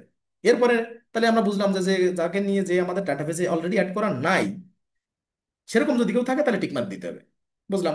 এরপরে কি, add new product and services that don't already exist in QuickBooks, মানে এখানে প্রোডাক্ট বা সার্ভিস, এমন কোনো প্রোডাক্ট বা সার্ভিস আছে নাকি যেটা নিয়ে ইনভয়েস হোক বা বিল হোক যা রেকর্ড করতেছেন, সেক্ষেত্রে সেই প্রোডাক্ট বা সার্ভিস আপনার কুইক বুকসে এখনো অ্যাড করা নাই। এই দুটো অপশনে যদি কোনটা, এক কন্ট্যাক্ট আর প্রোডাক্ট আর সার্ভিস, যেগুলো যেগুলো অ্যাড করা নাই সেক্ষেত্রে টিকমার্ক দিয়ে গেলে যে হ্যাঁ আমার এগুলো অ্যাড করা নাই, সেরকম কিছু এখানে আছে, তখন টিকমার্ক দিলে হবে। কিন্তু এটা কুইক বুকস নিজে করছে আবার নিজে বিশ্বাস করে না। কেন বলতেছি, প্রথমে বললাম যে কুইক বুকসের এক্সপ্লেন করা যা আছে সেটা আমি বললাম, কিন্তু দেখবেন যে নিউ কোনো কাস্টমার বা সাপ্লায়ার বা নিউ কোনো প্রোডাক্ট বা সার্ভিস না থাকলেও এই দুটো টিকমার্ক না দিলে এখানে ইম্পোর্ট হয় না। ধরেন আমার নিউ কোনো কাস্টমার বা সাপ্লায়ার এখানে নাই, সবাই আমার ডাটাবেজে আগে থেকে অ্যাড করা, আবার সব প্রোডাক্ট অ্যান্ড সার্ভিসগুলো ডাটাবেজে ঠিকমতো অ্যাড করা, কিন্তু তারপরেও নিচ্ছে না, আবার টিকমার্ক দিতে হচ্ছে। এবং প্রোডাক্ট অ্যান্ড সার্ভিসেসে মাঝে মধ্যে সমস্যা করে। এখন যদি আমাদের সমস্যা করে আমরা এডিশনালি কিছু শিখতে পারবো, আর যদি সমস্যা না করে স্বাভাবিকভাবে অ্যাড হয়, তাহলে আমরা বেশ কিছু বিষয় হয়তো এখানে সমস্যা না বাদলে তো হচ্ছে না, ব্যাপারটা দেখি আমরা কি হয়। ঠিক আছে, আর আপডেটের পরে এটাও একটা নতুন একটা বিষয় হবে যে সমস্যা আগের মতো দেখাচ্ছে কিনা। ওকে, তাহলে আমরা এখানে টিকমার্ক দিলাম না, আপাতত দিলাম না, যে আমরা জানি সব কাস্টমার আমার অলরেডি কুইক বুকস আছে, তাদের নিয়ে ইনভয়েস করতেছি বাল্ক আকারে, আর সব প্রোডাক্ট অ্যান্ড সার্ভিসগুলো আমার আছে। এটা আমি টিকমার্ক দিলাম না, না দিয়ে নেক্সট করলাম। দেখেন আমার যদি দরকার হয় আমি ব্যাকে এসে টিকমার্ক দিব, সমস্যা নেই। এবার আসি ইনভয়েস ডেট। এখন আমি দেখবো ইনভয়েস ডেটের ফরম্যাটটা আমার কি ছিল,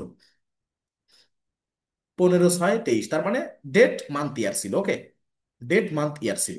ওকে, এখন আপনাদের প্রশ্ন থাকতে পারে যে আমি তো কুইক বুকসের ডাটাবেজে দিয়েছি মান্থ ডেট ইয়ার, তাই এখানে ডেট মান্থ ইয়ার দিলে নিবে? হ্যাঁ নিবে, আপনি শুধু এখানে এই যে ইনভয়েস ডেট ডেট ফরম্যাটটা চুজ করেন, মান্থ ডেট ইয়ার। ওকে, দিলাম মান্থ ডেট ইয়ার। ওকে, এখানে অবলিক দেয়া, কিন্তু আবার এখানে আহ, মানে হাইফেন দেওয়া আছে, সেগুলো একটু খেয়াল করবেন। ঠিক আছে, মান্থ ডেট ইয়ার এখানটা চুজ করে দিলাম। দেওয়ার পর এবার আছে আইটেম অ্যামাউন্ট। আইটেম কেমন আছে, এক্সক্লুসিভ অফ ট্যাক্স আছে বা ইনক্লুসিভ অফ ট্যাক্স আছে। এক্সক্লুসিভ অফ ট্যাক্স হচ্ছে ট্যাক্স বাদে, সরি এই আইটেম রেট বাদে ট্যাক্স আলাদা। অর্থাৎ ধরেন কথার কথা 100 টাকা একটা প্রোডাক্টের দাম, আবার 10% ট্যাক্স, তার মানে 100 টাকা আলাদা প্রোডাক্টের মূল্যের ঘরে লেখা আছে, আবার 10% ট্যাক্সে 10 টাকা, সেটা আবার আলাদা লাইনে ট্যাক্সের কলামে 10 টাকা লেখা আছে। এটা হচ্ছে এক্সক্লুসিভ অফ ট্যাক্স। অর্থাৎ আইটেমের একটা মানে অ্যামাউন্ট একটা কলামে আছে, এ বাদেও এর যে ট্যাক্সটা পাশের কলামে আলাদা ট্যাক্সের কলামে আছে, এই একটা। আর যদি মনে হয় ইনক্লুসিভ অফ ট্যাক্স, যে না ওইখানে একটা কলামের ভিতরে প্রোডাক্টের প্রাইস লিস্টে টোটাল 110 টাকা লেখা আছে, ট্যাক্সের টাকা আলাদা করে লেখা নেই, সেটা হচ্ছে ইনক্লুসিভ অফ ট্যাক্স, অর্থাৎ ইনক্লুডেড আছে প্রোডাক্টের রেটের সাথে, সেটা হচ্ছে ইনক্লুসিভ অফ ট্যাক্স। তা আমাদের কি আছে, প্রোডাক্টের টাকা, এই যে আইটেম রেট আছে, আইটেম অ্যামাউন্ট লেখা আছে, আবার ট্যাক্স কোডও আলাদা, আইটেম ট্যাক্স অ্যামাউন্টও আলাদা লেখা আছে। এই জন্য আমরা কি দিব, এক্সক্লুসিভ অফ ট্যাক্স, ইনক্লুসিভ না। ওকে, এই দুটো দিলাম, দিয়ে আর বাকি সবগুলো টিকমার্ক নিয়ে নিলো। দেখেন লোকেশনে আমার কোনো ডাটা ছিল না, মেমোর ভিতরে তেমন কোনো তিনটা কলামে 3টা ডাটা ছিল। এরপরে আরো অনেক কিছু, আমার কারেন্সিতে জিবিপি ছিল 3টা কলামে, আর লোকেশনে কিছু ছিল না। তারপরে সার্ভিস ডেট, এখানে আমার কিন্তু কোনো কিছু ছিল না। ঠিক আছে, আমার কিন্তু তারপরও আমার এখানে কিন্তু অ্যাড হয়ে যাবে। নেক্সট, এবার বলতেছে ইওর ট্যাক্স কোড বা কুইক বুকস ট্যাক্স কোড। এখন সেলস ট্যাক্সের ক্ষেত্রে আমরা যারা ট্যাক্সের ক্লাস করেছি, সেলস ট্যাক্সের ক্ষেত্রে 10% ট্যাক্সের নাম কি ছিল? ট্যাক্স। আর 15%-এ স্ট্যান্ডার্ড রেটেড ট্যাক্স, দেখে নিন, যদি মনে না পড়ে দেখে নিন। ঠিক আছে, এরপরে নেক্সট। এবার দেখেন, সবই ঠিক আছে, বলছে আইটেম বা প্রোডাক্ট ইনভ্যালিড। কি বলছে? ডায়াগনস্টিক এন্ড টেস্টিং ইকুইপমেন্ট, তারপরে invoice date doesn't match month date year, ঠিক আছে, এইটা বলতেছে। তারপর ডিউ ডেট ফরম্যাট ইনভ্যালিড। দেখেন কত সমস্যা দেখাচ্ছে। ঠিক আছে, এখন এইগুলো আমার সলভ করতে হবে। এই যে সমস্যা আইছে, তাহলে আমরা বুঝতে পারবো। ঠিক আছে, এই যে ডায়াগনস্টিক এন্ড টেস্টিং ইকুইপমেন্ট বলতেছে এখানে কি হয়েছে, নাই, বা কোনো প্রবলেম বলছে যে this product service doesn't exist in quick books, go back to your CSV file. এখন বলছে যে সিএসভি ফাইলে যান, এরপর আবার সব ঠিক করেন। এখন ইনভয়েস ডেট ফরম্যাট ইনভ্যালিড বলছে, this the invoice date doesn't match the format month date year. ঠিক আছে, go back to your CSV and correct the info or select a matching date format. এখন দেখি ডেট ফরম্যাটের ব্যাপারে একটা ঘটে গেছে।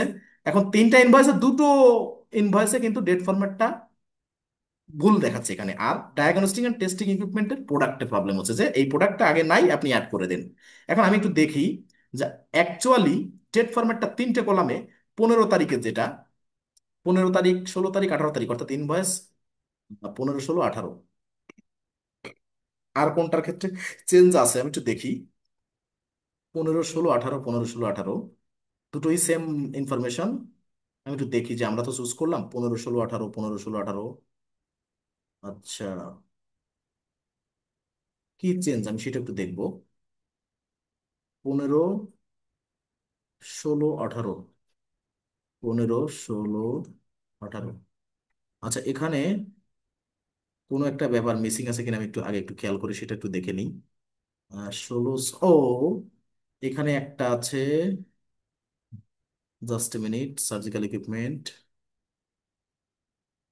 Life saving equipment, surgical equipment, এখানে তো ঠিকঠাক আছে তাহলে। 16/6/23, 16/7/23, নেট সবকিছু ঠিকঠাক আছে, এটাও ঠিক আছে। তাহলে প্রবলেমটা পাইলো কি? 16/6, 16/6, 16/7/26। আচ্ছা, আমি এখান থেকে তাহলে একটু ব্যাকে আসবো, ব্যাকে এসে একবার একটু চেষ্টা করে দেখবো যে আমি টিক মার্ক দিয়ে গেলে ঠিকঠাক আছে কিনা। ওকে, প্রিভিয়াসে যাব, আবার একটু প্রিভিয়াসে যাব।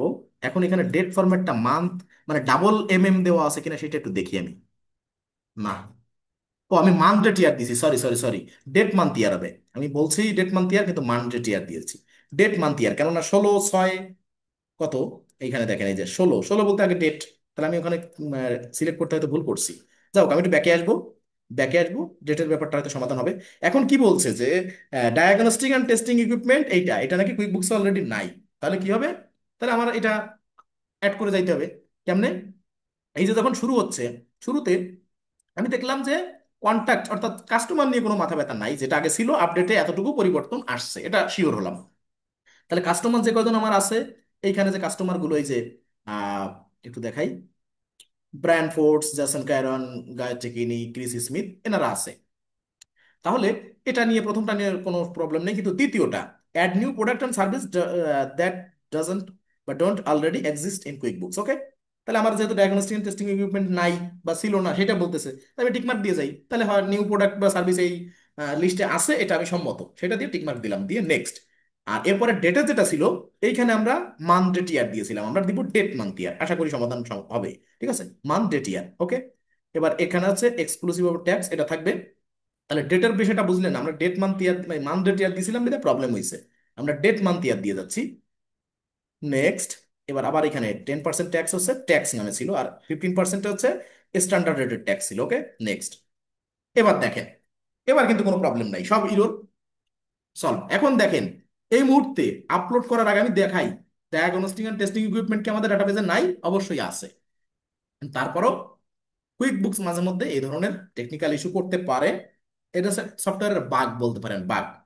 এখন আমরা প্রোডাক্ট অ্যান্ড সার্ভিসে যাই, যে দেখি ডায়াগনস্টিক অ্যান্ড টেস্টিং ইকুইপমেন্ট আছে কি না, একটু পরীক্ষা করে দেখি আমরা।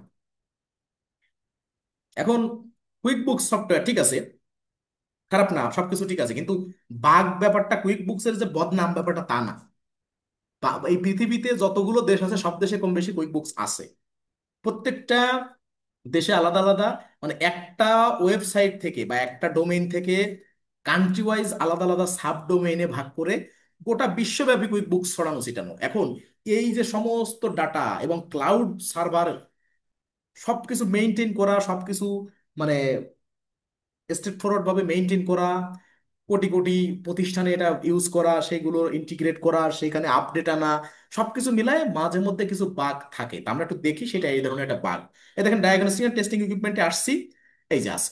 তার মানে কি কুইক বুকস যে ইনফরমেশন দিয়েছে সেটা সঠিক নয়। এখন এরকমও মাঝে মধ্যে হতে পারে। এই প্রবলেমটা না হলে আমি বলছিলাম কি, যে অনেক কিছু পাবো না, যদি প্রবলেমটা হয়েছে মানে কিছু বিষয় দেখতে পারলাম। তার মানে ডায়াগনস্টিক এন্ড টেস্টিং ইকুইপমেন্ট এখানে যে ওয়ার্ড হুবহু কুইক বুকস নেয়নি, ঠিক সেম ওয়ার্ডটা আমি কিন্তু কপি করে আনছি, টাইপ করেও আনি নাই। এবং সেইটা দিয়েই ইন্টার করে এখানে দেখলাম ডায়াগনস্টিক এন্ড টেস্টিং ইকুইপমেন্ট এখানে আছে। এই এডিটে যান, এখানে তো নাম পুরোটা দেখা যাচ্ছে না। এখানে দেখেন, এই যে ডায়াগনস্টিক এন্ড টেস্টিং ইকুইপমেন্ট সবকিছু আছে, কিন্তু তারপরও কুইক বুকস আমাকে যেহেতু বলছে, আমি তার কথা সম্মত হয়ে আমি ওখানে প্রথমে অ্যাড নিউতে, এই যে add new product service will be added, ঠিক আছে, এখানে ডায়াগনস্টিক এন্ড টেস্টিং ইকুইপমেন্ট আমি সিলেক্ট করে আসছি বিদায় এখন নিয়ে নিয়েছি। ওকে। আর চাই চাই ফোর মানে four new invoice will be imported, এটা বলতেছে যে চারটা ইনভয়েস ইম্পোর্ট হচ্ছে। তা আমি স্টার্ট ইম্পোর্টে দিব। আবার কি হলো? ও বলছে unable to add item diagnostic and testing equipment. কেন? কেন? দেখি ডান দিয়ে দেখি আমার ওই ইনভয়েসটা ইম্পোর্ট হয়েছে কিনা। এরকম একটা সিগন্যাল আসলো, তার মানে মানে ওটা নতুন দিছি, আবার এখানে পুরনো আছে, পরে আবার পেয়ে গেছে মনে হয়, এর জন্য হয়তো আনাবেল দেখাইছে। দেখেন, যেহেতু ডায়াগনস্টিক এন্ড টেস্টিং ইকুইপমেন্ট আছে, তারপরেও সে বলতেছে যে না আপনি এখানে টিকমার্ক না দিলে অ্যাড করতে পারবেন না, দিলাম টিকমার্ক। এরপরে আবার বলতেছে আনাবেল। ঠিক আছে, এখন দেখি আমরা যে অ্যাপ অ্যাড হয়েছে কিনা। এখন সাকসেসফুলি অ্যাড হলে এখানে সবগুলো চলে আসবে, ঠিক আছে। আর এখানেও একটা মেসেজ আসে যে সাকসেসফুলি তোমার এতগুলো ইনভয়েস উইল অ্যাড। ঠিক আছে, আমরা এখন একটু দেখবো, একটু সময় লাগে অ্যাড হতে। আমরা একটু দেখে নিব যে অ্যাড হয়েছে কিনা। ওকে, অল সেলস ইনভয়েস। আচ্ছা, লাস্ট 12 মান্থ না, আমরা এখানে দিব অল ডেট দিব। আচ্ছা, এখানে যাই, অল সেলসে যে অল ডেট দিব, এখানে অল ডেট, অল, এখানে অল করে দিলে হচ্ছে। আমাদের হচ্ছে লাগবে হচ্ছে 1011 পরে 12 13 14, আমি একটু রিলোড দিব। সদ্য অ্যাড করছি তো, একটু রিলোড দিব, একটু রিলোড দিয়ে দেখবো। একটু সময় দিবেন।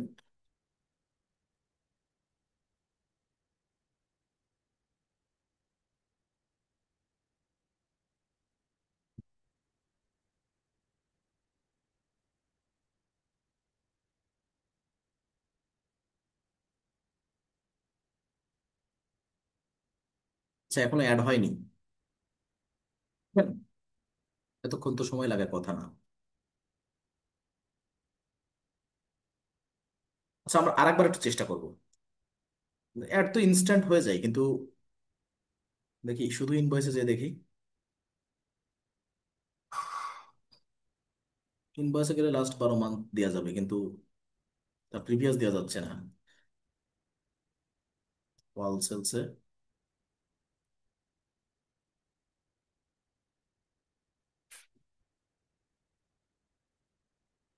এগারো পর্যন্তই আছে, পরের গুলো আপডেট হয়নি। যাক, আমরা আরেকবার একটু আপলোড করবো আমরা, সমস্যা না। এবার এখান থেকে করে দেখি একটু,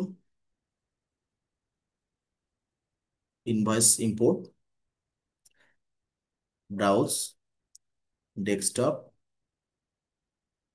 বাল্ক ইনভয়েস বায়ার, এখানে অ্যাড নিউ আগে না দিই, দেখি প্রথম স্টেপে কি হয়। এখানে দিব ডেট মান্থ ইয়ার, এখানে exclusive of tax, next, tax, standard tax, next. আচ্ছা, এখানে হচ্ছে প্রোডাক্ট নিয়ে প্রবলেম শুধু, তাই we cannot import some of your invoice, fix the error, the product service don't exist in QuickBooks. Go back your CSV file and match the name with a QuickBooks product service or enable add new product or service step 1. এখানে তো সবই আছে, কিন্তু এখানের ব্যাপারটা কি এটাই তো বুঝতে পারতেছি না। আচ্ছা, ডায়াগনস্টিক এন্ড টেস্টিং ইকুইপমেন্ট এখান থেকে একটু কপি করি, কপি করে আমরা একটু ইসে যাব, প্রোডাক্ট অ্যান্ড সার্ভিসে যাবো এখান থেকে। নামে কোনো প্রবলেম তো হওয়ার কথা না, তারপরও হচ্ছে কিনা একটু দেখি।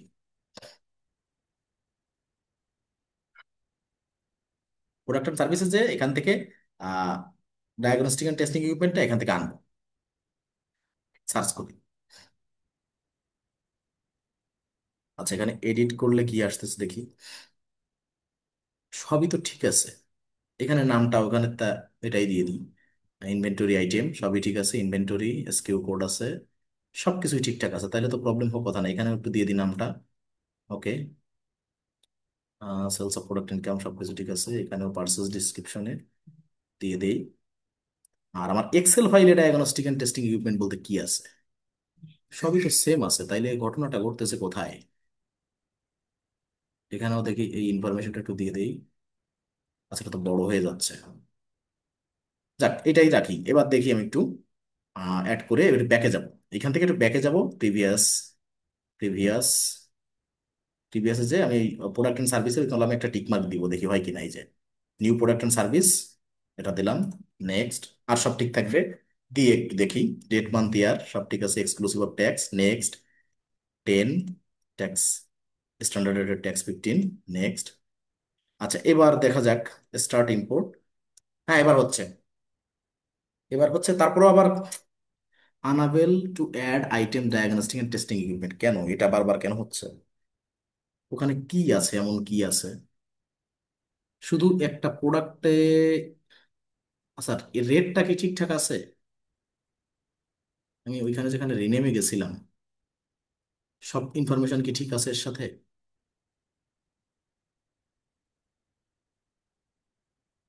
Price rate 500। আচ্ছা আচ্ছা আচ্ছা, ঘটনা তো এখান দিয়ে ঘটতেছে। আইটেম রেট 800, এখানে 800 দেওয়া। ওকে ওকে, আইটেম রেট 800। আইটেম কোয়ান্টিটি এখানে আসবে না। আর সবকিছু ঠিক আছে কিনা? হ্যাঁ, আর এখানে দিয়ে দিচ্ছি 520, মানে মানে আপনার পার্সেস প্রাইস ঠিক আছে। এখানে প্রাইসের কারণে অ্যাডজাস্ট হচ্ছে না, দুটো দুই রকম ডায়াগনস্টিক হয়ে যাচ্ছে, ঠিক আছে। রেটে একটু তারতম্য ছিল, অর্থাৎ এক্সেল ফাইলে যে রেট আছে আমাদের ডাটাবেজে কোনো কারণে মানে কি বলে 800 জায়গা 500 হয়ে গেছে। এর জন্য এক্সাক্ট ডায়াগনস্টিক এন্ড টেস্টিং ইকুইপমেন্টটা হয়তো পাচ্ছিল না। ওকে, এবার সেভ দিলাম।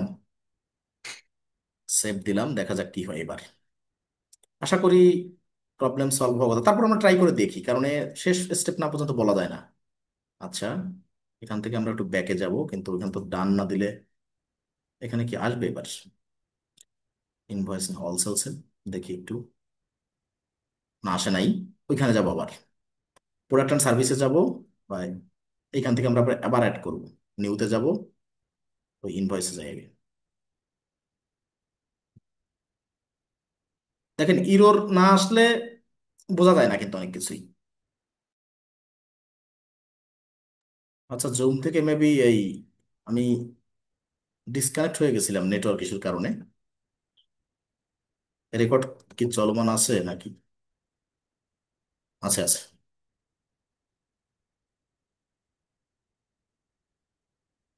তারপর ট্রাই করে দেখি। আচ্ছা, ছিল না রেকর্ড। ওকে, আচ্ছা, এবার একটু দেখি আমরা অ্যাড করে যে প্রবলেমগুলো ছিল সেগুলো ফাইন্ড আউট হবে এবার, আশা করি। আচ্ছা, এখানে এসে নিউ ট্রানজাকশনে যাব, ইম্পোর্ট ইনভয়েসে যাব।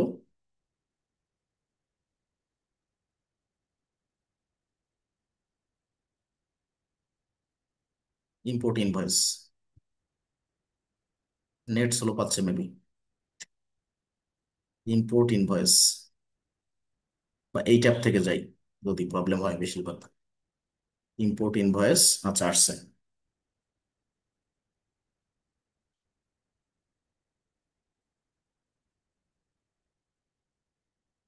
ইম্পোর্ট ইনভয়েসে এসে ব্রাউজে ক্লিক করলাম,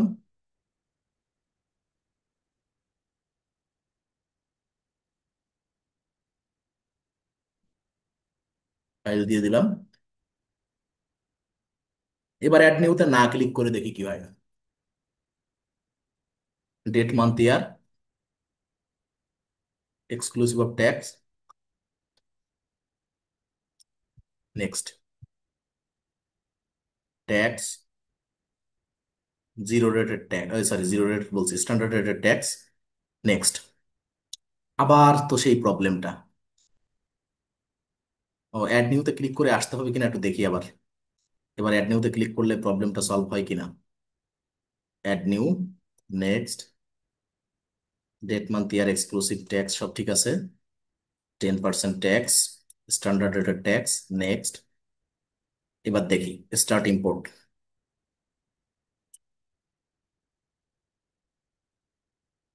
তা এটা কি প্রবলেম হচ্ছে এটাই তো বুঝতে পারতেছি না।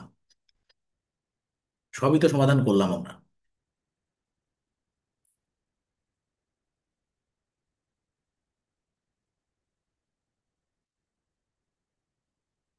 সবকিছু দিলাম। আইটেম, প্রাইস 800, ট্যাক্স দেওয়া হলো। তাহলে প্রবলেমটা হচ্ছে কিসে? শুধু ওইটাই প্রবলেম হচ্ছে এখন। ডায়াগনস্টিকে কি আছে আমি একটু আবার একটু সার্চ করে একটু দেখি দেখি। উফ, প্রোডাক্ট অ্যান্ড সার্ভিস। আমি লাগে ওইটাকে ডিলিট করে দিব, ডিলিট করে আবার নতুন করে একটু অ্যাড করবো। এই প্রোডাক্টটাকে একটু ডিলিট করে দিয়ে আবার নতুন করে একটু অ্যাড করবো।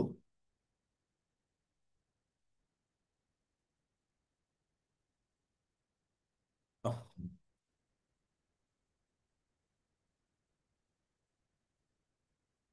আমার তো সবকিছু ঠিকঠাক আছে, কিন্তু ঘটনাটা কি ঘটতেছে এটি তো বুঝতে পারতেছি না।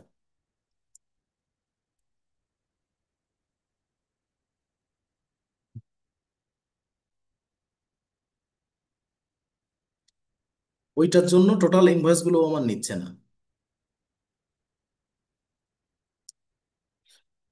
আচ্ছা এইটা থাকুক, আমি নতুন করে এই সেম নামে আমি আলাদা একটা অ্যাড করব, inventory item diagnostic and testing equipment দিব। দেখা যাক কি প্রবলেম। আমি এখান থেকে কপি পেস্ট করে যেটা আছে সেটা দিব। এসকিউ কোড না দিলাম আপাতত। এখান থেকে ইনভেন্টরি, ইনভেন্টরি, আচ্ছা দিলাম ইনভেন্টরি। ক্লাস, ক্লাস পরে আসি। আগে কোয়ান্টিটি অন হ্যান্ড 300 বা 200, 200 দিলাম। Record point 30। এখানে ডেটটা দিয়ে দেবো 1101, 001/2018। দেখা যাক কি হচ্ছে। 2018। ইনভেন্টরি অ্যাসেট, ডেসক্রিপশন দিয়ে দিব diagnostic and testing equipment. Price বা রেট 800। এবার সেম নামে বলবেন, সেম নামে প্রবলেম। ঠিক আছে, খুব প্যারাদায়ক হয়ে যাচ্ছে ব্যাপারটা। এখানে প্রাইসটা দিচ্ছি 500 দিয়ে দিচ্ছি আপাতত। ওকে, এই তো সেম। তাহলে অলরেডি যদি অ্যাড হওয়া থাকে তাহলে কুইক বুকসের প্রবলেমটা করতেছে কিসে?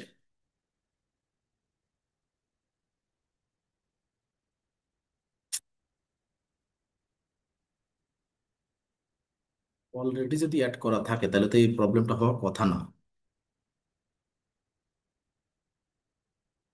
মেমো আছে, সবকিছু আছে, শুধু ডায়াগনস্টিক এন্ড টেস্টিং ইকুইপমেন্ট এইটা নিয়েই প্রবলেম হচ্ছে। আমি আবার অ্যাড করব। প্যারাদায়ক।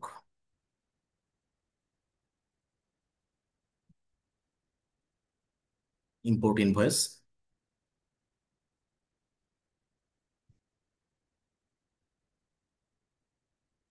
Bulk invoice.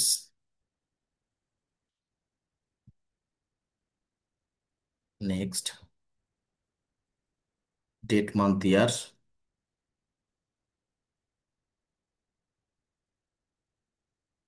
Tax, standard rate of tax. Next. এই তো নাম, কিন্তু এই নামে এখানে তো প্রবলেম হওয়ার কথা না। কি যে প্রবলেম হচ্ছে এটা তো মানে,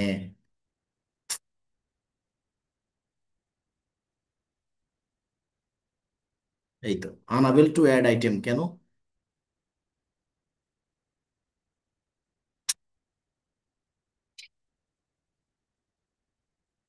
আর এইটা আনাবেল হচ্ছে বিদায় ইনভয়েসটাও, মানে ইনভয়েস গুলো অন্যগুলো ইম্পোর্ট হচ্ছে না।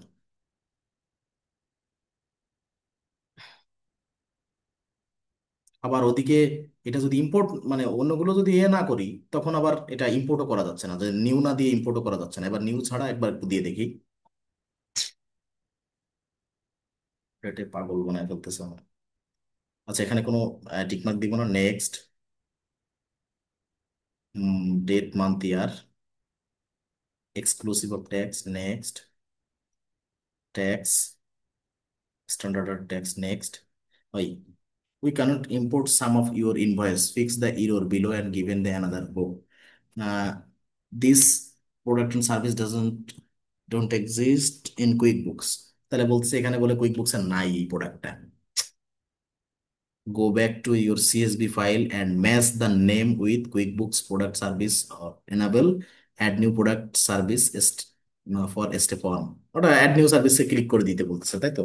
তাহলে আমি তো এখান থেকে নিয়ে নিয়েই করতেছি, তাই তো প্রবলেম হওয়ার কথা না। আমার তো কুইক বুকস এর প্রোডাক্ট অনুযায়ী এখানে নাম আনতেছি, সবকিছু ঠিকঠাক আছে, কিন্তু ঘটনাটা যে কি ঘটতেছে। ডায়াগনস্টিক অ্যান্ড টেস্টিং ইকুইপমেন্ট, আচ্ছা আমার ধরতে হবে ব্যাপারটা যে কি ঘটতেছে। এটা জাস্ট দুটো এই ইনভয়েসটা আছে ডায়াগন। আমার কুইক বুকসে যে নাম আছে সেই নামটা একটু রিনেম করে দিতে পারি কিনা একটু দেখি আগে। Just a minute. Product and সার্ভিসে যে যে ইনফরমেশন আছে সেইগুলো আমার এখানে দিতে হবে। এখানে তো নাম সেম দেখাচ্ছে, তাহলে অন্য কোনো ইনফরমেশন তো এখানে আর দেওয়া নাই।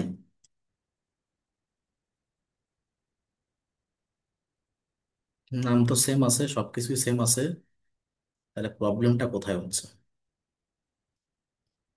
আমি এক্সেল ফাইলে এখানে এই নামটা দিব, পেস্ট করে দিব। বাহ, ও নামটাও আবার নিয়ে নিচ্ছে। এই দিলাম, এইখানে পেস্ট করবো এই নামটা।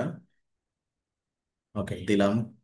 তারপরে এইখানে আছে একটা, এখানে দিলাম। এইখানে একটা আছে, এইখানেও দিলাম। দেখি কোনো রাইট করতে কোনো প্রবলেম আছে কিনা। আচ্ছা, দিলাম, সবগুলোই দিলাম। দিয়ে,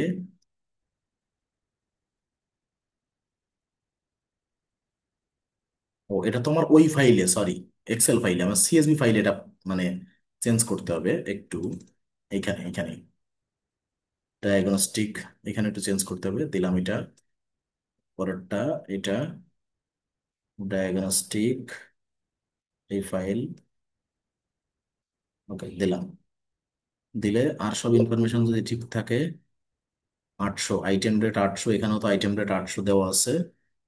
800 সেলস, এখানে সবকিছু ঠিকঠাক আছে। সেভ।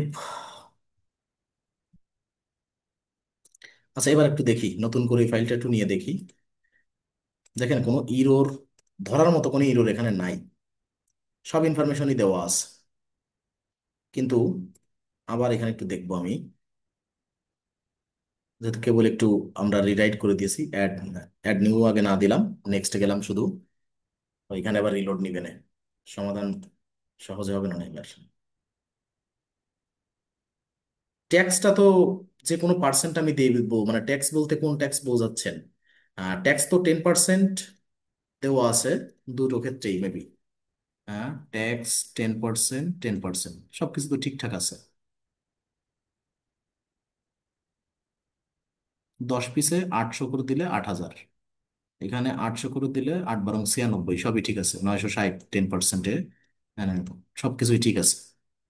তাহলে তো এখানে ইরোর হওয়ার কোনো চান্স নাই, সব ইনফরমেশনই ঠিকঠাক আছে। দেখি আর একবার একটু দেখি চেষ্টা করে। না, এক্সক্লুসিভ তো আমার ট্যাক্স মানে ট্যাক্সের যে মূল্যটা সেটা তো আলাদা দেওয়া আছে, ওটা এক্সক্লুসিভ হবে, কিন্তু এখানে আমার, ও আচ্ছা আচ্ছা, বুঝতে পারছি। না না, ঠিক আছে, আপনি ভালো একটা পয়েন্ট ধরছেন। মানে ব্যাপারটা হচ্ছে কি, ইনক্লুসিভ হবে, এক্সক্লুসিভ দিয়ে যাচ্ছি বারবার। বুঝতে পারছি আমি। আমি কি এক্সক্লুসিভ দিচ্ছি না ইনক্লুসিভ দিচ্ছি? আমার তো মনে হয় এক্সক্লুসিভ দেওয়া হয়েছে, অর্থাৎ ইনক্লুসিভ হচ্ছে এর সাথে অন্তর্ভুক্ত, আর এক্সক্লুসিভ বাইরে। তাই না, এখানে তো আপনি যেটা বলতেছেন সেইটা না। আমি একটু দেখি, তারপর একটু দেখি, জাস্ট এ মিনিট। এবার তো আমি আপডেট করলাম, এবার একটু দেখি ইনভয়েসটা ইম্পোর্ট করে দেখি যে কি আসতেছে। বাল্ক ইনভয়েস, ইউকে বায়ার, এখানে কোনো অ্যাডে ক্লিক করলাম না, নেক্সট। এইখানে invoice date, date month year. Okay, এবার এইখানে এইখানে ব্যাপারটা হচ্ছে, আমি বলি আপনাকে যে এক্সক্লুসিভের ব্যাপারটা যে আমার ওই যে অ্যামাউন্ট, সার্টেন যে অ্যামাউন্ট ওই প্রোডাক্টের, সেই প্রোডাক্টের অ্যামাউন্টের ভিতরে ট্যাক্সটা ইনক্লুডেড কিনা। ঠিক আছে, ইন ইনক্লুড থাকলে আমার দিতে হচ্ছে ইনক্লুসিভ অফ ট্যাক্স। আর যদি মনে হয় যে না, আহ, আমার ওই অ্যামাউন্টের ভিতরে, প্রোডাক্ট অ্যামাউন্টের ভিতরে ট্যাক্সটা না, এর বাইরে, তাহলে এর দিতে হবে আমার এক্সক্লুসিভ অফ ট্যাক্স। তাহলে আমার ইনক্লুডেড না, আমার এক্সক্লুসিভ দিতে হবে, এক্সক্লুসিভ অফ ট্যাক্স। দিলাম নেক্সট।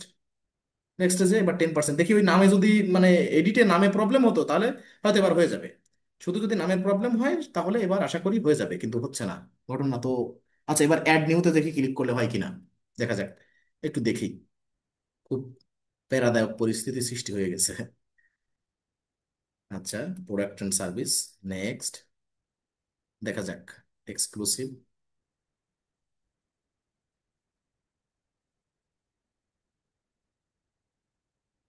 ট্যাক্স, এইখানে তো দেখাচ্ছে, এরপরে স্টার্ট দিলে একটু পরেই এই যে এরর চলে আসতেছে। এখন ট্যাক্সের ব্যাপারটা আপনি এক্সক্লুসিভ ইনক্লুসিভ বলতেছেন না, আমি তো। আচ্ছা, আরেকবার একটু দেখবো, just a minute. UK buyer, add new product service, আগে থেকে টিকমার্ক দিয়ে যাচ্ছি। এইখানে আমি ডেট মান্থ ইয়ার, এখানে ইনক্লুসিভ দিলে কি হচ্ছে দেখি, ইনক্লুসিভ অফ ট্যাক্স, দেখা যাক প্রবলেমটা কোথায় ধরতেছে। এ তো এইভাবেই আসতেছে, কিন্তু নিয়ে নিলে হয়। ওই যে সেম ইনক্লুসিভ এক্সক্লুসিভের সমস্যা না, এখানে unable to add item diagnostic equipment. ঘটনাটা যে কি ঘটতেছে এটা তো ধরেও সমাধান করতে পারতেছি না। আচ্ছা, আমি একটু রেকর্ডটা একটু অফ করতেছি ক্ষণিক সময়ের জন্য। প্রবলেম ছিল। দেখ, আমরা তাহলে এই ফাইলটা একটু দিয়ে দেখি, তারপরে ওইটা ব্যাখ্যায় পরে আসতেছি। বাল্ক ইনভয়েস, ইউকে বায়ার, এখানে ধরেন আমার সবকিছু আছে। ডেট দিয়ে, date month year, exclusive of tax, next, 10% tax, 15% standard rated tax. এবার দেখেন ওই ধরনের কোনো ইনফরমেশনই শো করে না, অর্থাৎ বাল্ক ইনভয়েসের ক্ষেত্রে ডায়াগনস্টিক অ্যান্ড টেস্টিং ইকুইপমেন্ট নিয়ে বারবার যে প্রবলেমটা হচ্ছিল সেটা নাই। স্টার্ট ইম্পোর্ট, দেখেন ইম্পোর্ট করলে কিরকম আসে প্রসিডিউরটা সেটা একটু দেখেন। আমি ডায়াগনস্টিক অ্যান্ড টেস্টিং ইকুইপমেন্টের ব্যাপারটা মানে আমি একটু ঘাটাঘাটি করে দেখবো যে ইরোরটা কোথায় ছিল এক্সাক্ট, কারণ আমার তো দেখা লাগবে। দেখে আমি এক্সপ্লেন করবো আগামী ক্লাসে। কিন্তু এখানে ইম্পোর্ট করার পর দেখেন কেমন আসে, যে নাইসলি ডান। এই যেখানে 4 আউট অফ 4 ইনভয়েসেস অ্যাডেড। এখানে আপনি 4টা দেন, 400 দেন, 4000 ইনভয়েস দেন, সব কিন্তু প্রসিডিউর সেম। তো আমরা যেহেতু 100 100 করে দিতে পারবো, এই জন্য আমরা এখানে যদি 4টা জায়গায় 100টা ইনভয়েসও করি তাহলে কিন্তু লাস্টে সবগুলো ইনভয়েস নিয়ে নিলে নাইসলি ডান এরকম ভাবে ইয়ে করবে। এবার ওকেতে ক্লিক করবো। ওকেতে ক্লিক করলে দেখবেন আপনার ইনভয়েসগুলো এখানে দেখা যাচ্ছে। এখানে যেমন একটু আগে ছিল কত, আমরা কি বলছিলাম যে 1011 ছিল, দেখেন 11-র পরে আমাদের বাকি ইনভয়েস গুলো হয়েছে। তার মানে এইখানে যে আমাদের ডেট রেঞ্জ গুলো ছিল, আমি এগুলো একটু কেটে দিই। এগুলো একটু কেটে দিই, আমাদের ডেট মানে সরি ইনভয়েসের যে নাম্বারগুলো ছিল সেগুলো কিন্তু এখানে নাই, সেগুলো এখানে দেখাবে না। কারণ কি, ইনভয়েসের নাম্বার আমরা যেটা দিয়েছিলাম 1031, 1034, 1037, 1041, এগুলো নিবে কখন, আমি বলছিলাম যে কাস্টম ট্রানজেকশন নাম্বার যদি অন করে আপনি এগুলো অ্যাড করেন তাহলে নিবে। কিন্তু যেহেতু আমরা কাস্টম ট্রানজেকশন নাম্বার অন করিনি, দেখেন ওই 1031 যেটা ছিল এর ইনফরমেশনের সাথে মিলান, দেখেন মেলে কিনা। শুধু নাম্বারটা চেঞ্জ, ইনভয়েস নাম্বারটা চেঞ্জ 1031। আমরা এখানে 1011 পর্যন্ত সর্বশেষ ছিল, একটু দেখে নিছিলাম। এবার দেখি 1012, এই যে 1012 ব্রায়ান ফোর্ডস, দেখেন তো ঠিক আছে কিনা। ব্রায়ান ফোর্ডস, ওকে। এবার ইনভয়েস ডেটটা দেখেন, 12/6/23, অর্থাৎ 6/12/23। 1012 নম্বর ইনভয়েস, এই যে 6/12/23, খেয়াল করেন। এরপরে এই যে মেমো নাম্বার 25/10/3109, দেখেন মিলে কিনা, 25/10/3109। এবার যদি দেখেন প্রোডাক্ট, যে না আমি এই ইনভয়েসটা ওপেন করে দেখতে চাই, হ্যাঁ দেখেন, ওপেন করলে দেখবো যে আমার প্রোডাক্ট বা আইটেম সবকিছু ঠিকঠাক আছে কিনা। তাহলে আমার বুঝতে হবে যে না, ভালোভাবে অ্যাড হলো। শুধুমাত্র নাম্বারটা আমরা যদি কাস্টম ট্রানজেকশন নাম্বার অন করে দিতাম তাহলে একরকম ফলাফল পেতাম, আর অফ করে রাখছি বিধায় আমার নাম্বারটা চেঞ্জ আসছে। ওকে, এই যে সার্জিক্যাল ইকুইপমেন্ট, কোয়ান্টিটি 10, এখানে 1000, ঠিক আছে। এই সার্জিক্যাল ইকুইপমেন্ট কোয়ান্টিটি 10, 1000। এই যে প্রোডাক্টটা এখানে ডায়াগনস্টিক এন্ড টেস্টিং ইকুইপমেন্ট ছিল, প্রবলেমটা এখান থেকে বাড়ছে। ওকে, আর দেখেন সবকিছু ঠিক আছে। আপনার 10, 14, 8, 10, 14, 8, এই যে 10, 14, 8, আশা করি একটা ইনভয়েস মিলালে আপনি বুঝতে পারবেন যে না আমার সব ইনফরমেশন ঠিকঠাক আছে কিনা। ওকে, তা এইভাবে হচ্ছে বাল্ক ইনভয়েস ইম্পোর্ট করতে হবে। এখন ডায়াগনস্টিক অ্যান্ড টেস্টিং ইকুইপমেন্টের ব্যাপারটা হচ্ছে এটা ইন্ডিভিজুয়াল একটা প্রবলেম। আমি বলতেছি বিষয়টা যে এটার সাথে বাল্ক ইনভয়েস ইম্পোর্ট করার প্রসিডিউরের কোনো মানে সংযোগ নাই। এইটা আমাদের যে ক্লাসটা হয়েছে প্রোডাক্ট অ্যান্ড সার্ভিস অ্যাড করার, সেখানে ডায়াগনস্টিক অ্যান্ড টেস্টিং ইকুইপমেন্ট অতগুলো প্রোডাক্টের ভিতরে ছিল না, গেল একটা ব্যাপার। আর যখন ছিল না, পরে যখন হুট করে যে কোনো একটা ইনভয়েসে আমাদের ওই প্রোডাক্টটা উল্লেখ ছিল যে আমরা অ্যাড নিউতে কিভাবে আমরা অ্যাড করব, হুট করে যদি ইনভয় মানে সরি প্রোডাক্ট বা সার্ভিস যেগুলো আমাদের অলরেডি অ্যাড করা নাই, নিত্য নতুন আমাদের চলার পথে যে প্রোডাক্ট বা সার্ভিসগুলো অ্যাড করতে হবে, সেক্ষেত্রে আমরা কি পদক্ষেপ নিব বা কিভাবে আমাদের অ্যাড করব, সেই যে প্রসিডিউরে তখন ডায়াগনস্টিক অ্যান্ড টেস্টিং ইকুইপমেন্ট নিয়ে একটা ইনভয়েস করতে বলা হয়েছিল। সেক্ষেত্রে কিন্তু ওই ইনভয়েসের মানে ওই ডায়াগনস্টিক অ্যান্ড টেস্টিং ইকুইপমেন্টের স্পেসিফিক কোনো রেট বা সেলস রেট বা কোনো কোনো কিছু দেওয়া ছিল না, ঠিক আছে।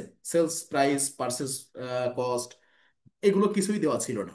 আমরা র্যান্ডামলি মনোভূতভাবে একটা রেট দিয়ে যে ইনস্ট্যান্ট অ্যাড করছিলাম।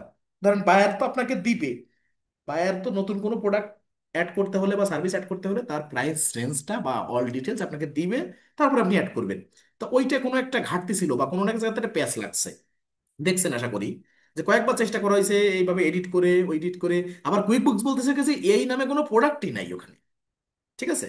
তার মানে এখানে ওই প্রোডাক্টটা নিয়ে কোনো একটা বাগ সৃষ্টি হয়েছে এবং ওখান থেকে আসতেছে না যখন, আশা করি একটা প্রবলেম সৃষ্টি হয়েছে, ওটা আমরা সলভ করব। কোথা থেকে কিভাবে বাগটা এসেছে আমি এখন ক্লাসটা শেষ করে এটা নিয়ে একটু ঘাটাঘাটি করব বা আগামী ক্লাসের আগে আপনাদের এটা ডেলিভারি করব যে প্রবলেমটা কি হয়েছিল, ঠিক আছে। এখন আশা করি বুঝলেন যে 1011-র পরে 1012, 1013, 1014, 1015, ঠিক যেগুলোর নাম্বার ছিল 1031, 34, 37, 41, এই চারটে ইনভয়েসেরই এই নামে বা এরকম এরকম আলাদা আলাদা নাম্বার হয়ে গেল। যদি কিনা নাম্বারটা সেম রাখতে চাইতাম তাহলে কাস্টম ট্রানজাকশন নাম্বার 1 রাখলে হতো।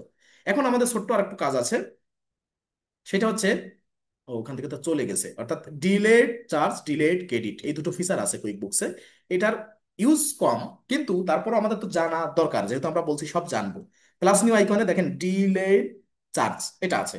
তো আমি এটা একটু সংক্ষেপে ব্রিফ ব্রিফ করতেছি। ডিলেড চার্জে আমরা যদি আগে যাই, এখানে ব্যাপারটা হচ্ছে ধরেন আপনারা যে কোনো প্রতিষ্ঠানে জব করেন সাপোজ, প্রত্যেকে কম বেশি জবের সাথে যুক্ত আছেন বা যারা কর্পোরেট জব করেন তাদের প্রতিষ্ঠানে দেখেন, কথার কথা যে সবার সাথে মিলবে ব্যাপারটা এরকম না, কিন্তু একটা উদাহরণ সাপেক্ষে আমরা বুঝলে বিষয়টা সহজ হবে। সেটা হচ্ছে ধরেন আপনি যে অফিসে জব করেন সেখানে লাঞ্চ দিয়ে যায় দুপুর টাইমে, কোনো হোটেল বা রেস্টুরেন্টের সাথে আপনাদের কন্ট্যাক্ট আছে যে ধরেন আপনার অফিসে 50 জন স্টাফ আছে সাপোজ, যে কারোর সাথে নেগোসিয়েশন আছে এভাবে যে আপনারা আহ, প্রতি সপ্তাহে বা প্রতি মাসে বা প্রতি 15 দিন মানে কন্টিনিউ আকারে আপনারা প্রতিদিনই আপনি খাবার দিয়ে যাবেন, দুপুরে লাঞ্চ দিয়ে যাবেন, এবং হয়তো সপ্তাহের শেষে আপনি বিল নেবেন বা বিল করবেন, আমরা পে করে দিব। বা মান্থলি আপনি দিবেন, মানে প্রতিদিন যাতে তাদের বিল দিতে না হয় বা প্রতিদিন তারা যেন বিল না করে আপনাদের, ঠিক আছে। যে না আমাদের কর্পোরেট অফিস, আমরা আপনাকে প্রতিদিন দিতে পারবো না, আপনি সারা সপ্তাহে যে খাবার দিবেন আপনি সপ্তাহ শেষে আমাদের সেটা পেশ করেন, আমরা বিলটা দিয়ে দেবো। তো এখানে ডিলেড চার্জটা হচ্ছে এরকম যে আমি সার্ভিস দিব আগে, সেই সার্ভিসটা রেকর্ড করব পরে যে, বুঝতে পারছেন ব্যাপারটা, যে আমি এখন থেকে সার্ভিস দিয়ে যাবো, কন্টিনিউ আকারে সার্ভিস দিয়ে যাবো, 1 সপ্তাহ পরে যে চার্জ করব, এটা হচ্ছে ডিলেড চার্জ। তো চলেন এটা আমরা, এটা হচ্ছে সার্ভিস ফিল্ডের সাথে জড়িত, ঠিক আছে। তো আমরা এখানে ডিলেড চার্জ বা এখানে যে মানে প্রোডাক্টের সাথে হবে না ব্যাপারটা এরকম না, কিন্তু ম্যাক্সিমাম ক্ষেত্রে সার্ভিসের ক্ষেত্রে এটা বেশি প্রয়োগ হয়। তা ধরেন আমরা এখান থেকে একটু অনুমান মানে কি বলে উদাহরণস্বরূপ যদি একটু দেখি, ধরেন এখানে আমার ডিলের চার্জ আমি রেকর্ড করতেছি লিন্ডা হিক্স। লিন্ডা হিক্স হচ্ছে আমার কাস্টমার। এখন তাকে ধরেন আমরা সপ্তাহব্যাপী সার্ভিস দিচ্ছি। কি দিচ্ছি, আমাদের এখানে যে সার্ভিস আছে, লোকেশন আমি দিচ্ছি ইউকে, ডেট ধরেন এই এপ্রিলের 1 তারিখ, সাপোজ এপ্রিলের 1 তারিখে, এপ্রিলের 1 তারিখে না, আচ্ছা ডিলের চার্জ, হ্যাঁ আমি 1 তারিখ থেকে ধরেন ওনাকে সার্ভিস দিছি 7 তারিখ পর্যন্ত, 1 তারিখ থেকে ওনাকে 7 তারিখ পর্যন্ত সার্ভিস দিয়েছি, দিয়ে আমি ধরেন 8 তারিখে সার্ভিসটা রেকর্ড করতেছি, ঠিক আছে। এতদিন শুধু সার্ভিস দিয়েছি, 1 তারিখ থেকে 7 তারিখ পর্যন্ত সার্ভিস দিয়েছি আমি, 7 তারিখে বা 8 তারিখে, আমি ধরেন 7 তারিখেই শেষ দিনে যেদিন সার্ভিস দিয়েছি, 7 দিন একটা না, সেই 7 তারিখেই আমি ধরেন এটা রেকর্ড করতেছি চার্জটা। দিয়ে এবার লোকেশন দিয়ে দিলাম ইউকে। এখন এখানে এসে আমি একটা সার্ভিস ধরেন nursing care, nursing care, nursing care দেওয়া হয়েছে তাকে। নার্সিং কেয়ারটা চুজ করলাম। কোয়ান্টিটি কত? 7 ডেজ ওনাকে দেওয়া হয়েছে। এখন এখানে ট্যাক্স কত? ধরেন 10% ট্যাক্স ছিল। আর ক্লাস নার্সিং কেয়ার এখানে আছে কিনা? নাই। তাহলে আমি এখান থেকে অ্যাড করব। কপি করলাম, এখানে ক্লাসে অ্যাড করলাম নার্সিং কেয়ার, ওকে দিলাম। তাহলে এখানে ধরেন ওনাকে 7 দিন সার্ভিস দেওয়া আছে, কোয়ান্টিটি 7, রেট দেওয়া আছে, ট্যাক্স দেওয়া আছে, সবকিছু ক্লাস দেওয়া আছে। এখন দিয়ে আমি কোন ডেটে করছি এটা? এপ্রিলের 7 তারিখে আমি রেকর্ড করছি, ওকে করলাম। অর্থাৎ সর্বশেষ দিন 1 থেকে 7 দিনে সার্ভিস দেওয়ার পর আমি চার্জটা ওনাকে করতেছি, সেটা রেকর্ড করলাম। এখন সবকিছু দেওয়ার পরে আমি সেভ অ্যান্ড নিউ না দিয়ে সেভ অ্যান্ড ক্লোজ করলাম। তাহলে ডিলেট চার্জটা এভাবে রেকর্ড করা হয়। এখন ডিলেট চার্জ এখন আমার এই তালিকা এখন চলে আসবে, ঠিক আছে? Just wait. চার্জ, শুধু চার্জ নামে দেখেন এখানে কিন্তু ডিলেড চার্জ আসবে না, শুধু চার্জ আসবে, চার্জ, ওকে। এখন এইটা কি? এই যে আমি যে রেকর্ড করলাম, আমার একজন কাস্টমারকে আমি সার্ভিস দিয়েছি একটানা 7 দিন ধরে, আমি এই কেবলমাত্র যেটা রেকর্ড করলাম তার মানেই তো এটা আমার রিপোর্টে প্রভাব পড়বে না, বা এটা আমার ফিনান্সিয়াল কোনো স্টেটমেন্টে প্রভাব পড়বে না। কারণ কি? এটা আমার নন পোস্টিং আইটেম হিসেবে আমার এখানে আছে। দেখেন এখানে এই চার্জটা রেকর্ড করা আছে, এখানে ডিলেড নাই কিন্তু লেখাটা, শুধু চার্জ লেখা আছে। এখন এটা কি? জাস্ট ড্রাফটে আমার থাকলো, এখনো কিন্তু আমি ইনভয়েস ক্রিয়েট করিনি। ইনভয়েস যদি ক্রিয়েট না করি তাহলে তো আমার নন পোস্টিং আইটেম হিসেবে আছে। এখন ইনভয়েস ক্রিয়েট করার পরে এটা রিপোর্ট হিট করবে। তার মানে আমি প্রথমে সার্চটা রেকর্ড করলাম, অর্থাৎ আমি আজ এই প্রতিষ্ঠানের অ্যাকাউন্ট্যান্ট, আমরা লিন্ডা হিক্সকে এই সার্ভিসটা দিয়েছি, 7 দিন সার্ভিস দিয়েছি, এটা আগে রেকর্ড করলাম। রেকর্ড করার পর এখন দেখেন সাত সাত তারিখ পর্যন্ত, 7 তারিখে আমি এটা রেকর্ড করছি, 7 তারিখে। আজকে ধরেন 8 তারিখ, আজকে আমি কি করতেছি? ক্রিয়েট ইনভয়েস করতেছি। এখন এটা আমার ড্রাফটে যতক্ষণ থাকবে ততক্ষণ কোনো হিসাবে প্রভাব পড়বে না। 7 তারিখে যেটা আমি জেনারেট করছি সেটা আমি আজকে ইনভয়েস করব 8 তারিখের ডেটে। দেখেন এখানে লেখা আছে অন লিঙ্ক চার্জ, মানে কোনো একটা চার্জের থেকে এই ইনভয়েসটা করা হচ্ছে, ওকে। তাহলে এখানে টার্ম ধরেন নেট 30 থাকলো, ইনভয়েস ডেট 7 তারিখ আমি পর্যন্ত আমি করছি এটা রেকর্ড, আমি 8 তারিখে ইনভয়েস করতেছি, একদিন পরে করলাম। লোকেশন ইউকে, সবকিছু ঠিকঠাক আছে। এখন এইটা আমি যে রেকর্ড করতেছি, রেকর্ড করার সময় ব্যাপারটা হচ্ছে যে এই যে, সরি তার আগে একটা ব্যাপার আছে। তার আগে ব্যাপারটা হচ্ছে এই, আমি একটু ব্যাখ্যা করি তাহলে আমার ওই একবারে করতে সুবিধা হবে। এখন ওইটা যে আপনি রেকর্ড করছেন, এটা ধরেন আপনার প্রতিষ্ঠানে আপনি রেকর্ড যখন করছেন তখন তার মেইলে অ্যাটাচ করছেন যে আমরা চার্জটা রেকর্ড করতেছি, বা উনি আপনাকে অবগত করলো যে আমাদের তো সার্ভিস দিয়েছিলেন, আপনাকে তারা অবগত করুক কর্তৃপক্ষ, বা আপনি অবগত করেন। মোট কথা তারা, আপনি তো ধরেন ওই মানে এই যে খাবার দেওয়ার মতো, যে আপনি যে অফিসে আপনি চার্জ করেন যে একটানা কন্টিনিউ প্রতিদিন 7 দিন খাবার দেন, খাবার দিয়ে 7 দিন এর পরে আপনি ধরেন তাদের ইনভয়েস তো ধরায় দেন। ধরায় দিলে তখন দেখে যে তারা, যে আপনি তাকে এক্সট্রা, সরি এই যে যে পেমেন্টটা সেটা হচ্ছে আপনার ইনভয়েসের উপরে ভিত্তি করে আপনাকে পে করে। এখন দেখা গেল যে এই যে রেকর্ডটা আপনি করছেন, রেকর্ডটা করে প্রতিনিয়ত তাদের আপনি পাঠান, এই চার্জটা আপনি তাদেরকে পাঠান, ধরেন মেইলে পাঠান। মেইলে পাঠানোর পরে তারা সব মানে দেখে শুনে কারেকশন দেওয়ার পরে তারপর তাদের ইনভয়েস করেন, বা তারা যদি বলে যে হ্যাঁ আজকে ডেটে ইনভয়েস করো, তাহলে তাদের কাছ থেকে রেসপন্স পেয়ে ধরেন আপনি ইনভয়েস করেন। এখন এখানে ব্যাপারটা হয়েছে যে ধরেন যে 7 দিন আমি চার্জ করেছি আপনাকে, মানে এটা আমি কেন বলতেছি, আমার তো এখন দেখাতে হবে ডিলেট ক্রেডিটটা আপনাকে দেখাতে হবে। তাই এই টুলসটার কাজ দেখানোর জন্য আমাদের এই কথাটা বলা আপনাদের, যে আমি ধরেন চার্জ রেকর্ড করলাম 7 দিনের, মানে 7ম দিনের শেষ দিনে আমি চার্জটা রেকর্ড করলাম। এইটা যখন যাদের যারা আমার কাস্টমার ছিল তাদেরকে আমি দিলাম ইনভয়েস করার আগে, ধরেন আমি অটো জেনারেটেড মেইলের মাধ্যমে তাদের দিলাম, বা আমরা মেইল করলাম, তারা কারেকশন করার পরে আমরা একটা ইনভয়েস করি সাপোজ, সেক্ষেত্রে কি হবে? দেখেন এই যে 7 দিন ধরে সার্ভিস দিয়েছে, দেখা গেল এর ভিতরটা শুক্রবার ছিল, ফ্রাইডে, সেক্ষেত্রে শুক্রবারে কিন্তু সার্ভিস দেওয়া হয়নি, শুধুমাত্র ছুটির দিন ব্যতীত সার্ভিস দেওয়া হয়। এখন 1 তারিখ থেকে 7 তারিখের ভিতরে কোনো ক্রমে শুক্রবার সহ দেখানো হয়ে গেছে। তা যখন আপনি ইনভয়েস করবেন তার আগে যখন তাদেরকে পাঠানো হলো, তারা দেখলো যে কি ব্যাপার, শুক্রবারে তো আপনারা আমাদের খাবার দেন না অফিসে, বা নার্সিং কেয়ার শুক্রবারে দেন না সাপোজ, শুক্রবার তো অফ থাকে, অফ ডে। ঠিক ইউএসএ হইলে ধরেন রবিবারে অফ ডে, বা আরবিয়ান কান্ট্রিগুলো হতে হইলে দেখা যাচ্ছে ফ্রাইডেতে অফ ডে, মানে লোকেশন ভেদে যেদিন যেখানে অফ ডে হোক, ঠিক আছে। ধরেন ওই অফ ডে সহকারে আপনি ভুল ক্রমে রেকর্ড করছেন। এখন যখন তারা ওটা দেখলো, বলে যে আপনি তো একদিন বেশি দেখাইছেন, এখন সেক্ষেত্রে কি করবেন? বেশি দেখালে ওটা মাইনাস করে দেখাতে হবে না? যে না ঠিক আছে আমাদের মিস্টেক হয়েছে, তাহলে আমরা ইনভয়েস করার আগে এটা আমরা অ্যাডজাস্ট করে নিচ্ছি, সেক্ষেত্রে আপনার কি করণীয় হবে? তখন এসে প্লাস নিউ আইকনে এসে এই যে যেখান থেকে ডিলেট চার্জ রেকর্ড করছেন তখন ডিলেট ক্রেডিট রেকর্ড করতে হবে। ওকে, তো এইটা বললাম যে ইনভয়েস করার আগে যদি ডিলেট ক্রেডিটটা রেকর্ড করি, সেক্ষেত্রে আমরা একটু মানে সহজে করার মতো সুযোগ হবে। কিরকম দেখেন, আমরা এখানে কাস্টমার চুজ করব, কাস্টমারকে লিন্ডা হিক্স। ওকে, লিন্ডা হিক্সকে যখনই চুজ করব তখন এখানে আমার কি আসবে, আমার ডেট আসবে কবে আমি করতেছি। ধরেন 8 তারিখে আমার ইনভয়েস করতে যাচ্ছিলাম, আমি ধরেন 8 তারিখেই দেখতে পারলাম যে তারা আমাকে অবগত করলো যে এইভাবে আপনার একদিন বেশি দেখাইছেন। তাহলে এবার প্রোডাক্ট অ্যান্ড সার্ভিসে এসে আমি কি করব, নার্সিং কেয়ার, নার্সিং মানে কিভাবে ক্রেডিটটা রেকর্ড করতে হয় তার জন্য এই কথাটা বলা বা এই উদাহরণটা দেওয়া। এখন এখানে নার্সিং কেয়ারে এসে কোয়ান্টিটি কত, একদিন, অর্থাৎ একদিন আপনার বেশি দেখানো হয়েছে। এখন ওই একদিন আপনি এখন বাদ দিয়ে দেখাবেন, তারপরে ইনভয়েস করবেন, সহজ কথা। ডিলেট মানে ডিলেট চার্জ যেটা ছিল, যে আপনি চার্জ করবেন সেটা রেকর্ড করছেন, তারপরে একদিন বেশি দেখাইছেন, এটা দেখতে পারলেন। হয় আপনি দেখতে পেলেন বা তারা অবগত করলো, আপনি দেখলেন, ধরেন আপনি নিজেই দেখলেন যে না আমাকে অবগত করা হয়নি, আমি নিজেই 7 দিন রেকর্ড করে ফেলছি, এটা তো ভুল করছি। তাহলে ইনভয়েস করতে যে যখন দেখতেছেন 7 দিন, যে না প্রতি সপ্তাহে তো 6 দিন করা হয়, একদিন অফ ডে থাকে, তাহলে এবার 7 দিন কেন? ভুল কোনো কারণে যদি আপনার করা হয় একদিন বেশি বা একদিনের জায়গায় 5 দিন, মানে ডিলেট ক্রেডিটের টুলস এর কাজ দেখাতে গেলে এই উদাহরণটা আপনাকে আমার নিয়ে আসতে হচ্ছে। ঠিক আছে, তা সেক্ষেত্রে কিভাবে ক্রেডিট করে দেখাবেন, অর্থাৎ বেশি দেখানো হয়ে গেছে কমায় কিভাবে দেখাবেন, মূল কথা এটা হচ্ছে তাই। তা সেক্ষেত্রে আসবেন, ধরেন এই যে 8 তারিখে আমি ডেট দিলাম, দিয়ে আমি নার্সিং কেয়ার একদিন বেশি দেখাইছি, সেই কোয়ান্টিটি আমি বাদ দিব, এই জন্য ডিলে ক্রেডিটে এসে কোয়ান্টিটি 1 দিলাম, রেট যা আছে তাই থাকবে। ট্যাক্স যেটা ছিল অবশ্যই ট্যাক্সটা উল্লেখ করে দিবেন, ট্যাক্স 10% ছিল এটাও, কারণ যেহেতু আপনি চার্জ করবেন একদিন বেশি দেখাইছেন, তাহলে একদিনের ট্যাক্সটাও বাদ দিবেন, যে না আমি শুধু মূল অ্যামাউন্টটা বাদ দিব, ট্যাক্সটা বাদ দিব না, ট্যাক্সটাও বাদ দিব, ট্যাক্স বাদ দিব, ক্লাসটাও কিন্তু নার্সিং কেয়ার চুজ করে দিলাম। ডেট কত, 8 তারিখ। তাহলে এবার অ্যাডজাস্টমেন্টটা আমি যখন নিজে ভুল করছি, ভুল করে নিজে যখন অ্যাডজাস্টমেন্ট করলাম, সেভ অ্যান্ড ক্লোজ, এবার দেখবেন যে একদিন কমে যাচ্ছে।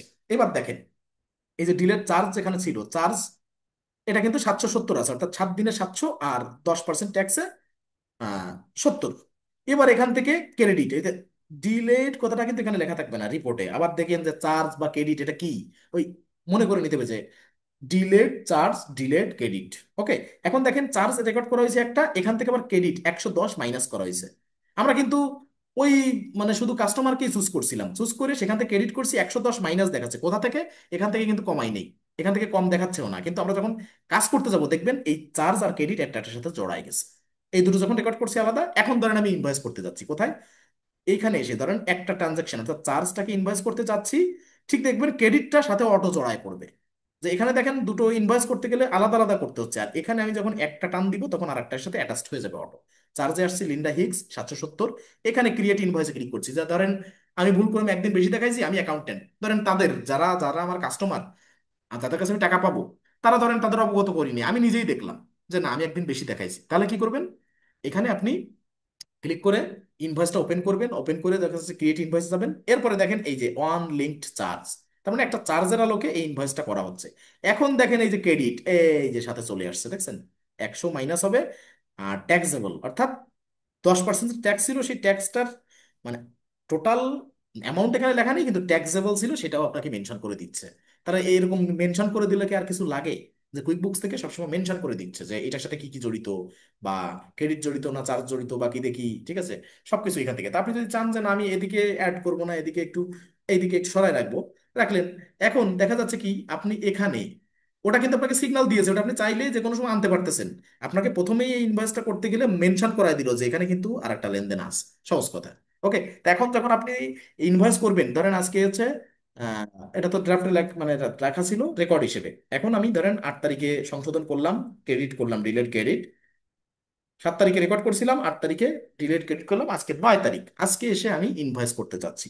এখন ইনভয়েস করতে চাইলে আমি নিচে দেখলাম আবার সেই কাহিনী, 7 দিন 100, অ্যামাউন্ট 100, ট্যাক্স 10%। এখন আমার তো মাইনাস করা নাই, এবার কি করব? এই যে যেটা মাইনাস করছি প্রথমে যখন আমার এরকম ছিল, যখন এই ইনভয়েসে ক্লিক করছি তখন এই পপ আপটা লাভ দিয়ে সামনে চলে আসছে এবং এই ক্রেডিট আছে, এইটা আমাকে মেনশন করা দিচ্ছে। তার মানে এই ইনভয়েসে ক্লিক করার পরে কিছুক্ষণ 1 সেকেন্ড পর এইটা আসা মানে কি, আপনাকে নতুন করে মনে করায় দিল যে এর সাথে কিছু না কিছু জড়িত আছে, কিসের সাথে, এই লেনদেনটার সাথে এইটা জড়িত আছে। তখন আমি যখন এখানে এসে আলতো করে অ্যাডে ক্লিক করে দিব, দেখেন নিচেই এখানে ছিল একটা, এই যে একটা ছিল 4 তারিখের, এটা ছিল। আর এখন এই যে ক্রেডিটটাও কিন্তু এখানে চলে আসছে। ওকে, এই নার্সিং কেয়ার এই 7 দিন ছিল, এখানে নার্সিং কেয়ার -1 দেওয়া দেখেন, এখানে 100 দেওয়া, এখানে 100 মাইনাস করা, আবার ট্যাক্সটাও আছে। এবার দেখেন ক্যালকুলেশনটা কি হয়ে গেছে, এখানে ছিল 770, এখান থেকে 100 মূল টাকা অর্থাৎ একদিনের টাকা, 10% ট্যাক্সে 10 টাকা, অর্থাৎ পাউন্ড যেটা চিহ্ন, তাহলে 110 পাউন্ড এখান থেকে কিন্তু মাইনাস হয়ে গেল। কিভাবে? শুধুমাত্র ডিলে, মানে ক্রেডিট যেটা এখানে কিন্তু লেখা ছিল না ডিলে ক্রেডিট, শুধুমাত্র এখানে যেখানে মেনশন ছিল, মেনশন যে জায়গাটা এখানে কিন্তু লেখা ছিল যে ডিলে ক্রেডিট এই ট্রানজেকশনের সাথে একটা যুক্ত আছে। ওকে, এবার দেখেন উপরে টু লিঙ্ক ট্রানজেকশন, বুঝতে পারছেন? এবার কিন্তু লিঙ্কড হয়ে গেল, ট্রানজেকশন লিঙ্কড হয়ে গেল। এবার যদি আমি কি করি, ইনভয়েস যখন আমি করলাম, এই ইনভয়েস করলে দেখা যাচ্ছে সেভ অ্যান্ড ক্লোজ করলাম, আর সব ইনফরমেশন সব ঠিকঠাক আছে। সেভ অ্যান্ড ক্লোজ করলে দেখবেন এবার ইনভয়েসে কনভার্ট হয়ে গেছে, ইনভয়েস 1016। এই যে দেখেন, এবার ডিলে ক্রেডিট যেটা সেটাও কনভার্টেড, ডিলে চার্জটাও কনভার্টেড, আর এই সরি, এর আগের যেটা ইনভয়েস, সরি ইনভয়েস বলতেছি, হ্যাঁ 1016 নাম্বার ইনভয়েস, এই যে ইনভয়েস লিন্ডা হিক্স, এটাও যে ডিউ 11 দিন, ঠিক আছে, তার মানে 1 তারিখে প্রস্তুত করা হয়েছে, এখনো 11 দিন বাকি আছে পেমেন্ট দেওয়ার। তার মানে এটা সব কিছুকে প্রভাবিত করলো, 110 যে মাইনাস করছি ক্রেডিটের মাধ্যমে এটাও প্রভাবিত করলো, চার্জটা করছি সেটা তো প্রভাবিত করছে, অর্থাৎ কনভার্টেড, দুটো কনভার্টেড হয়ে ইনভয়েসে কনভার্ট হয়ে গেছে, সেটা আমাকে এখানে নির্দেশ করলো এবং টিক মার্ক করবো। এখন আমি রিসিভ পেমেন্ট করলে ওই 660 টাকাই রিসিভ পেমেন্ট করবো। ক্লিয়ার? তো এই ডিলে চার্জ, ডিলে ক্রেডিটের প্রয়োগ কুইক বুকসে একটু কম, তারপরেও এই অ্যাডজাস্টমেন্ট করার ক্ষেত্রে যে না, আমি কথার কথা, যে যখন আমি তো কিন্তু এই সুযোগ আমার ছিল যে ডিলে ক্রেডিট যখন আমি করছি, বা সরি ডিলে চার্জ যখন আমি করছি, আমি এডিট ওপেন করি, এডিটে, তখন আমি যে একদিন কমাই দিব সেই অপশন তো ছিল আমার, যে না আমি 7 দিন দেখাইছি, আমি এখান থেকে ক্লিক করে 6 দিন করে দিলাম, দিয়ে সেভেন ক্লোজ করে দিলাম, এই অপশনও ছিল। কিন্তু এটা প্রসিডিউর তো থাকবে, এটা টুলস তো দেওয়া আছে কুইক বুকসে, তাই না? যে না এখানে এডিট করে 7 থেকে 6 বানায় দেওয়ার থেকে আলাদা একটা টুলস আছে, যে ডিলেট চার্জ, ডিলেট ক্রেডিট কিভাবে করতে হয়, তার আলাদা টুলস আছে দুটোরই। কাজে আমরা টুলসের মাধ্যমে দেখি, না হলে তো আপনার মনে হতো যে না সব টুলস করালো, এই দুটো কি কাজ, এটা তো দেখালো না। যাই হোক, ক্লাসটা এই পর্যন্ত, ভালো থাকবেন সবাই।